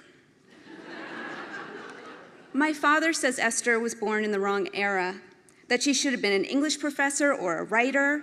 No, says my aunt, she wasn't brilliant, but she loved the arts. When Esther and Lester would go to theater with other couples, everyone turned to Esther afterwards so she could explain the themes. And my other aunt, she likes to tell a story of Esther enrolling in a night class. What subject, Mom? Existentialism. In the 1950s, Esther got a job working as a secretary. My father says Lester, who sold pleated skirts at the time, did not have a steady income. My aunts, though, they say Esther loved working. One says Esther had a great phone voice and flirted with all the young men who called in. No, said the other. What Esther loved about the office was the friends she worked with, all those lunches with the unmarried women around her. What I know is that she loved us, and that Lester could make her laugh like nobody's business. They traveled all over the world in their retirement, and she seemed really happy. The year she got sick, it happened all at once. Lester did not leave her side and sat holding her hand, singing Yiddish lullabies. There was one woman, so many ways she was seen, so many ways her children tell her story. The one thing they agree on is her cooking, that terrible, mediocre cooking that each of them spoke of with such strange pride. Our hearts are tied to food. It's a tangible affection we can pull into our bodies. Mandel bread mailed in wax paper-lined coffee tins as I adore you. Fried beef liver and onions as, it's been a long day at the office, but I care. And twice cooked chicken as what? Well, I suppose you have to think about why the chicken was made. That stock that leached out the flavor is what holds the richness. You can turn it into sauce or an everything but the kitchen sink minestrone, or you can serve it plain with noodles. Whichever way it's served, she made it for you.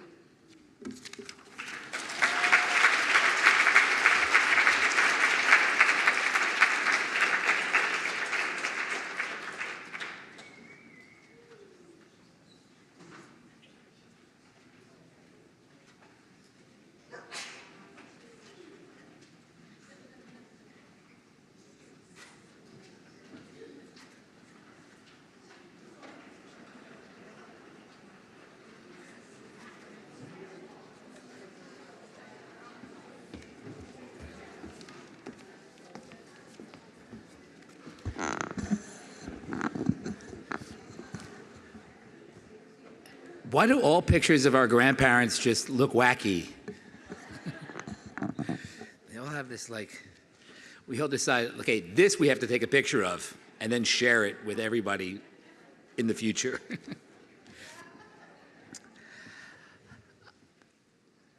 So our next presenter is actually going to be preceded by a video. Mitchell Rosenthal and his brother Stephen have been chefs in the Bay Area, which I just found out 25 years, you're celebrating the opening of Post Trio Restaurant is where I first met Mitch back when I had Miss Pearl's Jam House back in 1989. Mitch was a fledgling young cook, soon-to-be chef. A good friend of his worked with me at my restaurant, and that's where I got to know Mitch as he was opening up the soon-to-be preeminent restaurant of San Francisco.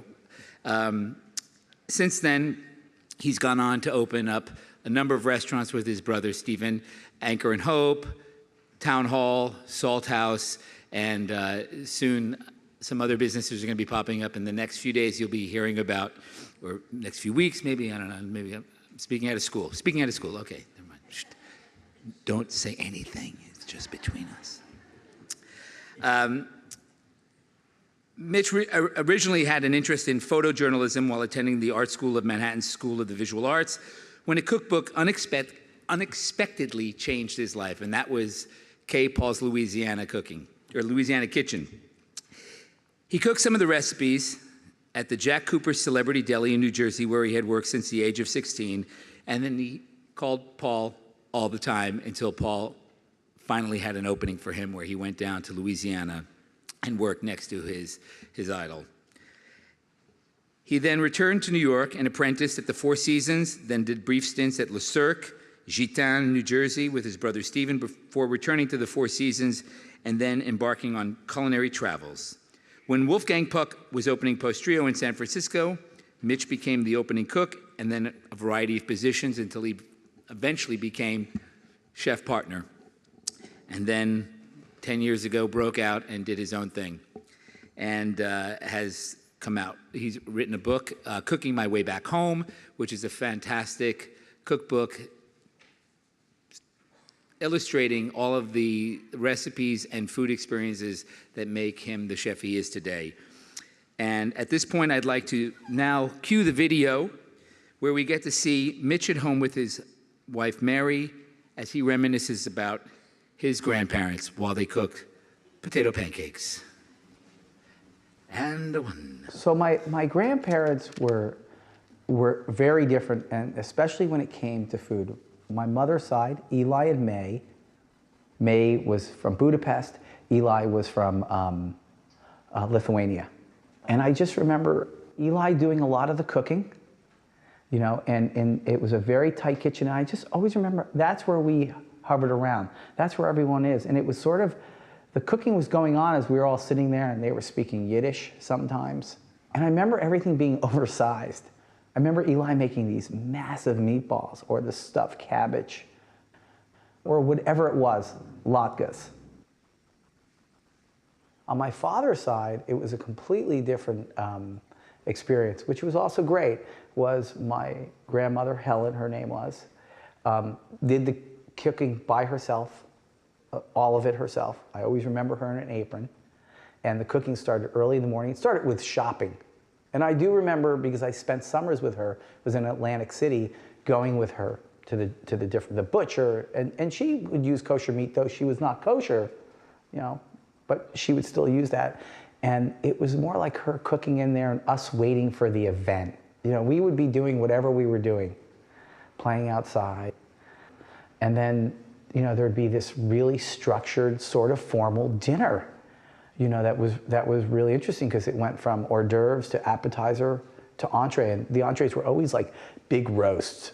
And I remember her, you know, watching her chop, you know, everything by hand, you know, for like the chopped liver, everything by hand. She was super hyper focused on her cooking. You know, it was perfect. She, you know, it was almost closer to be what would be a professional kitchen. There was always the buffet table with 3 to 5 different desserts. She was a great baker, and she'd bake them that day. It was crazy.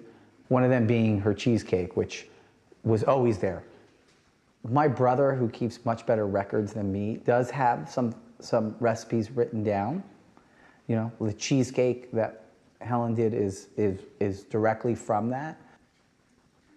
My grandmother made, I imagine, what I would consider on the East Coast a classic New York-style cheesecake, which would mean graham cracker crust with the natural flavor of a New York cheesecake. It may be topped with fruits, like she had these amazing strawberry patches. Like, you talk about a smell, because I remember in the morning waking up and it was just like, wow. You know, it was strong. So maybe there'd be a strawberry compote over it or something. Sometimes not. If it was in the winter, it probably would just be served that way. And I think that New York style cheesecake, if you're from the East Coast, everyone knows that. You know, it's interesting that Helen chose to spend her time in the kitchen all day. I mean, it was all day, man. You know, I remember her sitting down in break, she'd keep her apron on, you know, and she'd sit down, watch TV for half an hour, 45 minutes, whatever it was, and then go back and cook. And that was every day. I mean, there's certain things that we all grow up, no matter what nationality you are or religion, that you grew up with. So there's such a strong reference point. To this day, when I want to find out about a food, I go there because I need that reference. And I think it's the same thing with your grandparents or your parents. You know, there's a certain reference and cue you have from that, whether it's the actual food, how you socially interact it, whatever it is. And like I said, like, the thing that brings me back to that the most is smell. That's the connection with your with your family, for me.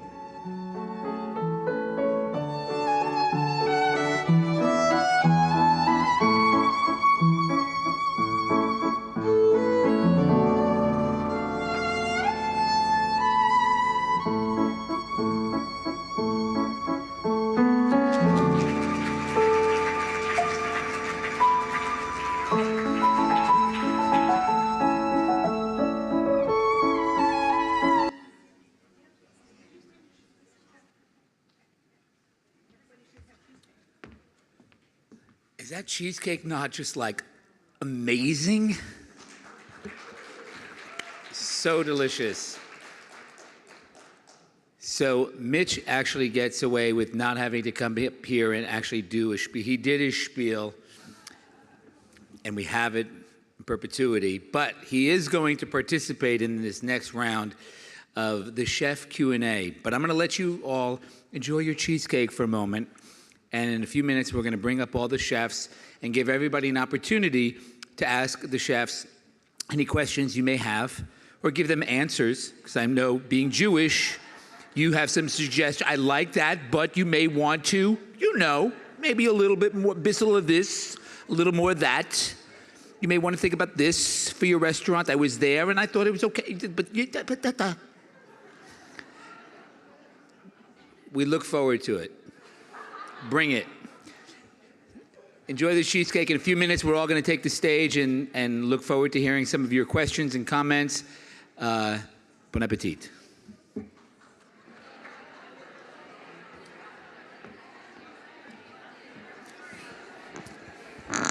Okay, we have a little surprise, little addendum to the agenda this evening. Lenore Naxon contacted me a year ago to put this together, and I said, that's a year from now. Why are you calling? It's like waking me up at 4 a.m. And we met and we talked, and she told me a little bit about herself, and what she shared with me was that her father was an inventor and invented something really significant. And so we talked about it, and I asked her, are you going to talk about that at the event? And she said, oh yeah, I'm going to do it. And then I came here tonight and I saw she was edited out of the program. And she felt like, I just didn't want to be self-indulgent. I was like, no, that's a great story. I think everybody would really appreciate knowing that fact, because it would just be really kind of cool. It's one of those things that we all know about, but we don't know, the details of it. And so I convinced her to come up and tell her story before we do the Q&A. So here's Lenore Naxon sharing her story and her connection to probably all of our lives in the kitchen. And I have strawberry compote up to my elbows. So my dad was an inventor. He had over 200 patents. He was a pioneer in telecommunications. He was one of the first guys to send data over telephone wires. And in Times Square, the zipper, the running message sign that tells the news, that was my dad's. He had them all over the world. He also manufactured his small appliances for Sears and Wards and Spiegels and Alden's under their private labels. And people used to say, oh, Kenmore washing machine, I had one of those during the war. So among other things, my dad, he was always solving problems. So he told me that his mother grew up in this shtetl, was someplace near Vilna, and that she said that on Friday afternoons, her mother would send her with a ceramic crock to the bakery with the fixings for cholent. Cholent, yes? We know what cholent is? Okay. A shtickle meat, some beans, some potatoes, whatever, onions, okay. And it was a stew, right? And so she would be sent to the bakery where on Friday afternoon where the ovens were to be turned off as Shabbat came, and 25 hours later, after the sun had gone down and the 3 stars were in the sky, she would be sent to the bakery to bring the cholent pot back so they would have Saturday night dinner. And the cholent was always cooked, so Dad was a problem solver, and he said, how can I take the idea of a crock and have slow, even heat all the way around it, right? So my dad invented the crock pot. Yes. You're all getting one tonight. No, I don't. Anyway, he retired and he sold his patents to rival manufacturing, and they took something that had been called the Naxon Beanery, and all they did was rebrand it the rival crock pot. So my dad invented it, and you should know we're all talking about borscht. Roast your beets in the crock pot. So, no water, no oil, nothing. Just put them in and turn it on. It's a great thing. Okay, Joey, that's my story.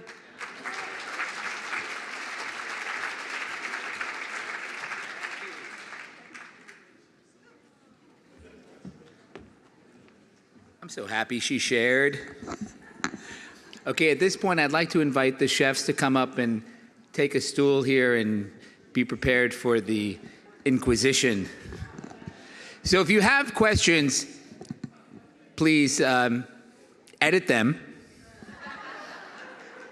And Lenore will be over here with a microphone, and Jordan over there waving the microphone in the air over there. Line up to them, and we will take your questions in a quasi-orderly fashion as best we can do.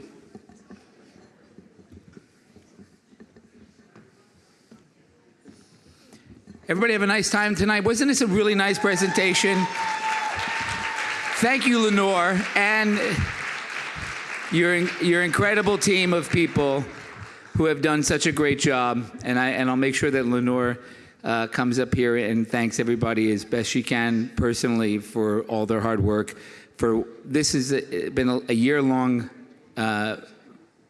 event, a year-long planning of this event tonight, and it's just really showed the hard work that went into this, because I just thought it was really a great cultivation of great stories and people, and it was just really honored to be part of it, and I want to thank all of you for coming tonight. This is a great turnout, and we're really, really happy with it.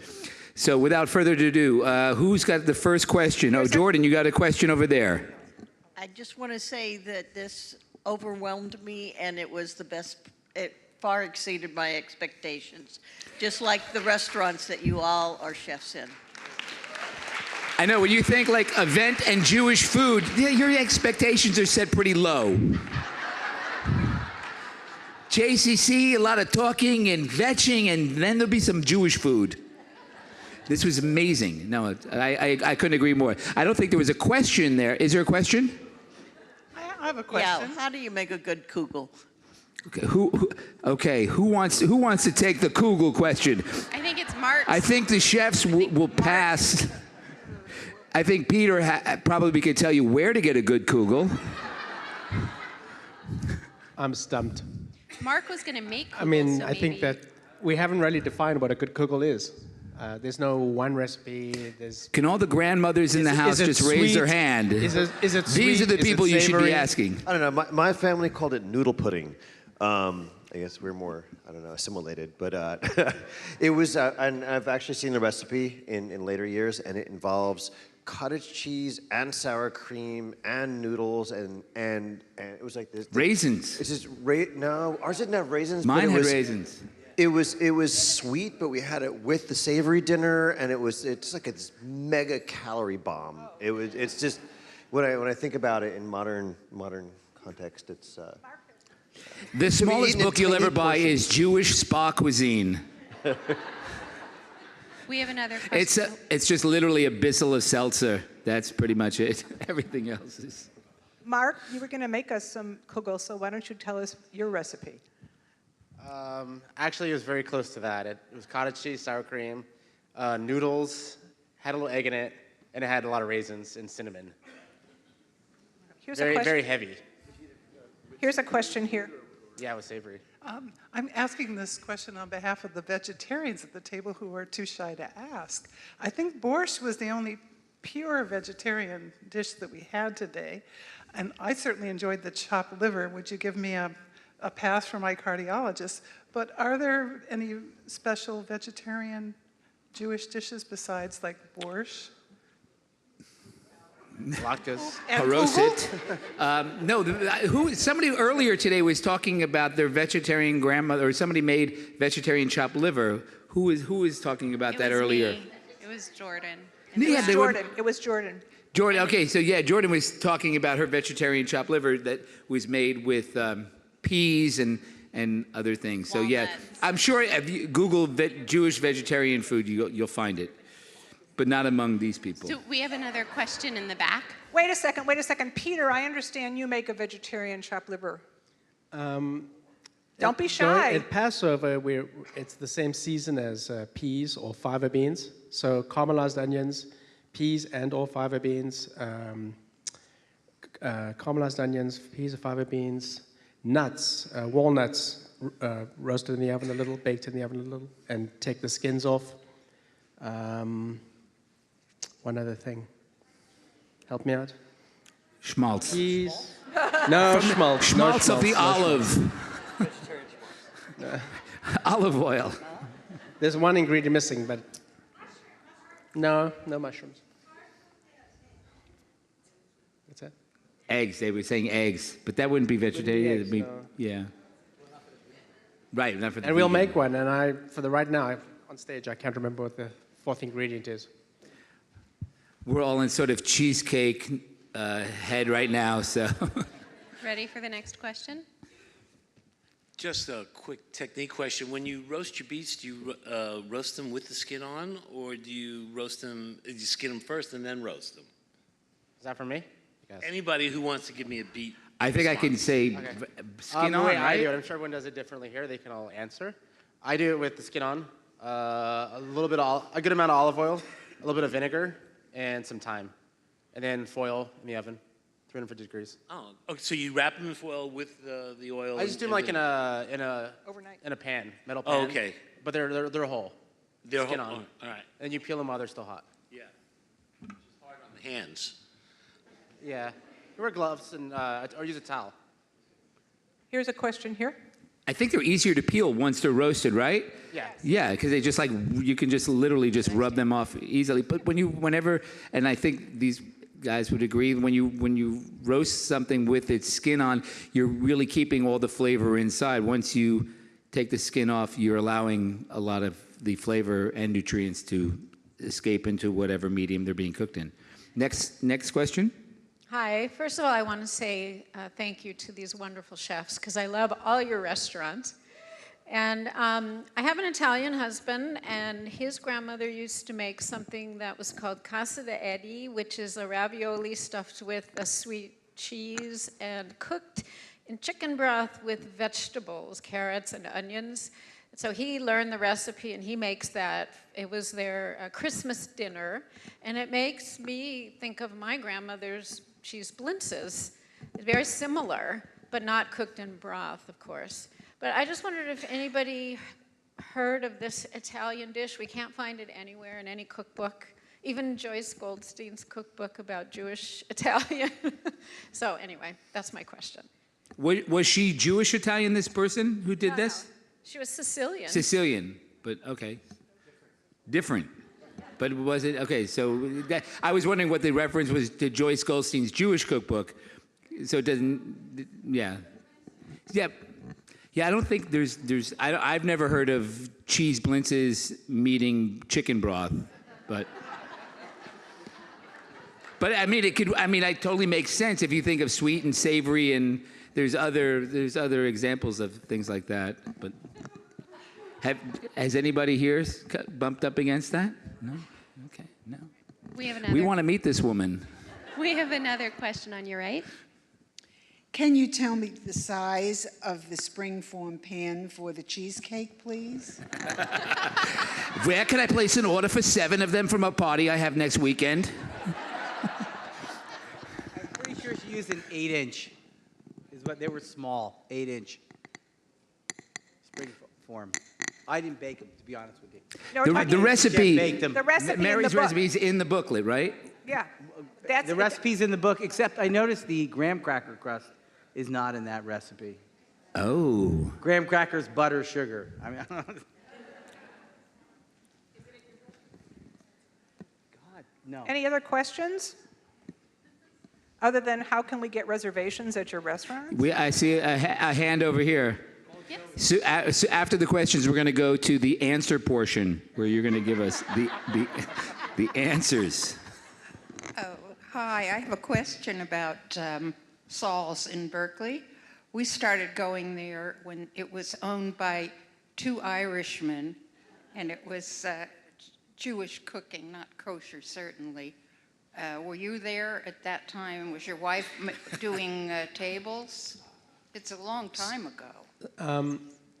As far as I understand, Saul was started by the Goldbergs, a couple in 1955, and it was a lunch counter, and it was the space you see today. When Mr. Goldberg passed away in the building, running a Jewish lunch counter, Gloria Goldberg divided the space into two. Baskin-Robbins took the lease on one half of the building. And then she sold it to Dave Rosenthal, who was a lawyer, a very successful lawyer, who decided that it was his responsibility to maintain a Jewish deli, a New York-style Jewish deli in Berkeley. And that went on for 7 years, and then there was a fire, and it closed down. And Andrea Lichtenstein and her husband, Bill Glover, part of a therapist community in Berkeley, together with 27 lawyers, doctors, ex-New Yorkers, got together, and that was in 1985, and opened Saul's. And it was open from maybe 11 in the morning until 5 in the afternoon. And then they realized they didn't know what they were doing. They had no idea how to run a Jewish deli. Bill would drive a taxi at night to try to support the family. They weren't making any money. And they invited John Kelly and two Johns, Irishmen, that ran a restaurant, had run successful restaurants in San Francisco, a gay couple. And they ran the restaurant. They opened that up for breakfast and dinner and instituted some standards and turned it into a restaurant. And they were managers. They were never owners. And then John Kelly passed from AIDS. And the other John, Shields, who now runs a restaurant in Baltimore, ran the restaurant for a few years. And then one of his key employees, a Mexican man, Cesar Calderon, took over Saul's. And Karen had already, at this point, Karen had already been hired as a waitress. It was sometime after the earthquake, which didn't want to commute anymore to a job in the South Bay. She took it over. She waited tables there. And Andrea invited Karen to start managing when Cesar was getting tired. And at that time, I had left cooking altogether and become a middle school teacher. And was starting to miss cooking after 3 years of teaching middle school kids.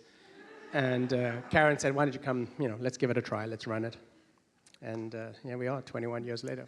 Okay, who's going to start restaurantgenealogy.com? That is an amazing here's a question story. here. I have brisket issues. I have never been able to have a brisket for 3.5 hours in an oven without it turning to leather, shoe leather. Do you sear it before you put it in the oven? Did you all hear the question? Okay, how to make a tender, juicy brisket after 3.5 hours without it turning to shoe leather? We sear it in a neutral oil, a grape oil or a rice bran oil right now. So we would season it with salt, pepper, paprika, and brown it in a very large roasting pan. And then smother it with vegetables, add wine or beer, depending on the mood and what we have available. Lots of vegetables, mirepoix, and add some chicken stock. And then really seal it really well in the oven. So paper, parchment paper, and then foil or a tight lid. And then, about 3 hours. I think you what have to add temperature do you cook it at? Because I think some people, they think like 325 or 3, but it really should be lower than that, like 275, 300 at most. I think if we could arrange the restaurant in such a way to put it in at 11 o'clock at night and turn the oven to 200 and something and then leave it all night, but we don't have that option. So 325, 350 is where we will take it. Oh, that hot, But okay. I suspect these gentlemen have even better answers. It's about the same, but my cooks and sous chefs are always trying to reinvent it, and they want to do it sous vide, and they want to do it in individual portions. They keep trying to trick it out, and it just doesn't need to be tricked out. I think 325, bunch of onions, some carrots, not a lot of liquid. Do you think there's anything different in the meat that you're using versus what the average person may bump up against in, say, a regular supermarket, that they may have to then change it? Because is the meat the same? I mean, because I think when we get meat, it's like maybe a little bit more marbled than the average meat, or is that not the case? You know, if you shopping at Buy Right or the farmer's market or some great places, you're going to get the same stuff we get. Did that help? Or you just now I would add that leave the fat on. And yes. After it's braised for 3.5 hours, let it cool down. And the fat will rise to the top of the braising liquid. And then remove that fat and discard it. Or use it, some other way.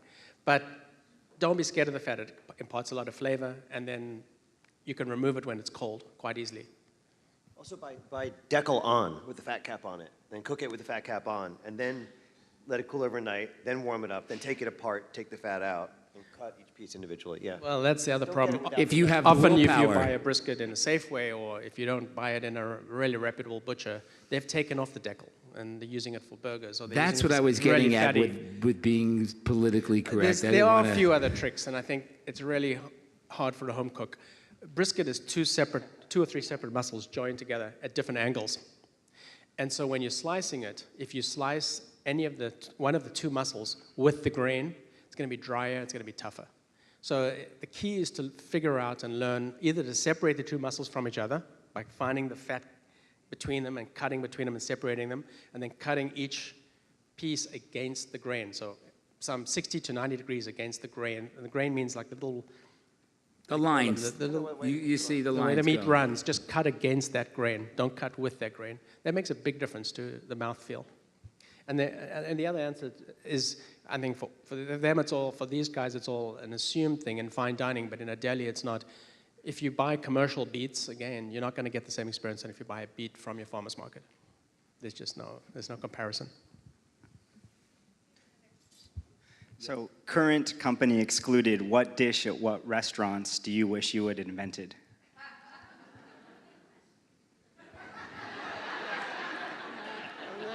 The hamburger. Locally, what restaurants, who's doing great work outside of the five of you here?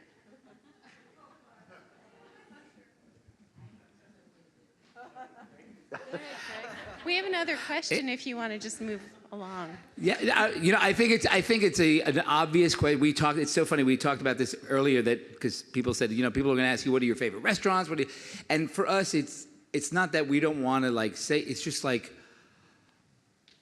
just an amazing spoil of riches that we have here. We can go out every night and eat a delicious meal, and so to say any one, we would immediately all feel like we're dissing 12 others in the same breath, because it's we're just so spoiled with so many great options. And so I'm speaking for myself, but I think I am sharing a common sentiment. Inclusive. What's that? We've been taught to be inclusive. Inclusive, right? That's right. Inclusive, right? We have children who. Hi, it's your wife interrupting. What else is new? No. Okay, I'm usually the one interrupting, like I am now. Where you shop, what's in your refrigerator, and how do you feed your kids? Because I'm not a chef in the house. I do finances, so I pay the bills. He cooks the meals. But I have to dissect what he makes for dinner, often for our children. So I want to know how, if you have children, how you feed them and what they eat, what you have in your refrigerator, and what grocery stores and markets do you shop at for home? And They're all thinking, this was not in the contract. This is so beyond the scope of what we were told we would have to do.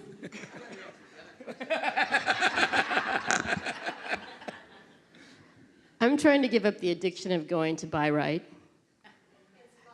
Yeah, it's just, I love that store. I think that Sam has done an amazing thing for this community. I think it's one of the most remarkable markets in the world.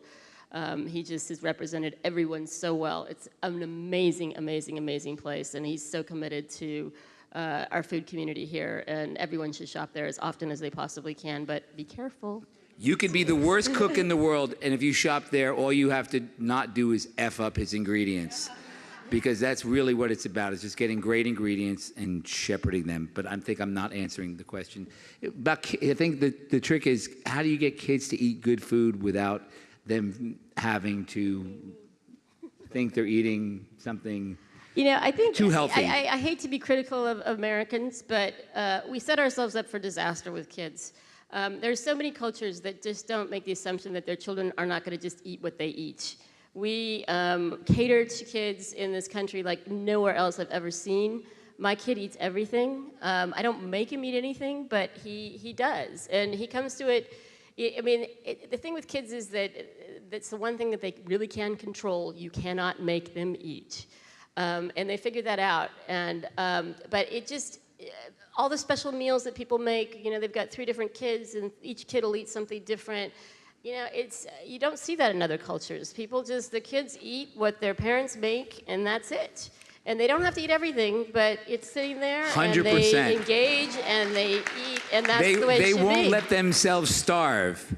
So you don't have to eat that. I'll see you tomorrow, and we'll see how it goes. Yeah.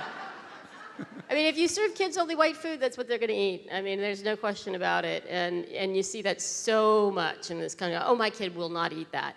If you say that, they probably aren't going to eat it.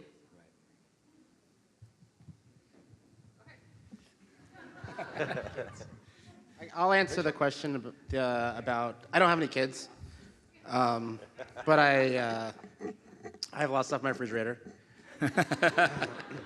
What was the other part of the question? Oh, I shop. What's in your refrigerator?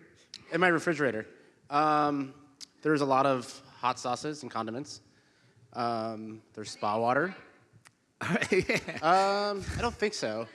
See, there are probably a few that are expired. When the top pops off. Yeah, if it's a little gassy, you might taste it and it's not that good. There's always a lot of beer. But it's a variety of large format bottles. My fiance is really into beer, so she always comes home and brings like a dozen beers that we're supposed quit to try. bragging. And we keep getting more and more, and it just gets we have 48 beers we have to try. And then we have a party and we drink all these beers. We always have a lot of cheese in the house. I love cheese, and so does my fiance. So we end up just getting a lot of varieties of cheese. And we shop at, we go to Cowgirl, we go to Cheese Plus in Polk Street, which is really good. Byret's really good as well. I think chefs have a lot of things in the refrigerator that you just slice and eat, basically. Yeah. There's lots of leftovers from food that we eat out at. Craig, hi. So nice to hear all of you are great. Are you going to do your Passover type menu again this year? And my favorite thing are the fried artichokes, Jewish style. Will you do that? We are doing our Passover type menu. We do it every year. It's not a Seder. It's not kosher. But we try not to put pork in things. And yes, we try really hard, but sometimes it just manages to get Doesn't mean in there. it might have touched pork somewhere. But yes, and we have matzah from Beauty's Bagels the past few years. And I'm not sure if we'll have the Jewish-style artichokes. We have them at Loconda now, full-time, every day. Yeah. We might have them. We'll have brisket. We'll have this edible Seder plate. Yeah. So yes. And so the last question, we could go on for hours, but there is no food left because you ate it all. So here's the last question here. So do you guys have memories of your grandfather's cooking? Memories of my grandfather eating. It bowls of spaghetti the size of his head. I don't know how he ate it all, but. Yeah, the men in my family were actually more cooks than the women were. My grandfather was from Louisiana, and so he had that huge tradition of Cajun cookery and would often cook for 40 or 50 people. And my Mexican grandfather, he would do like whole roasted goats in the ground, and everyone in my family cooked. So the men actually more than the women. Yeah, as I said, my grandpa Eli was the one that cooked, not me. I always remember him doing most of the cooking. You know, it was always like whatever his 3 things were, but it was him in the kitchen, and they were kosher.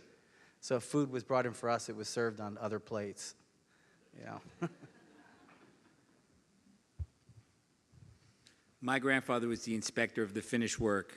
He would come in and say, "This is a little bit more salt, just a little bit more salt, maybe this much." So, but yeah. Well, I want to thank you all very much, and I think Lenore wants to thank the volunteers who worked so hard tonight to make this a seamless and delicious event. Lenore Naxon. Thank you all so much for coming. Did you have a good time? Did you eat enough? Thank you to these amazing chefs and to Joey for helping me put it together, and the people who told their stories, and the volunteers who served you, and the production staff, and our amazing team of my colleagues who worked so hard to, and the staffs of the chefs who came here tonight to prep the food. So thanks again. Come back and see us soon. Thank you.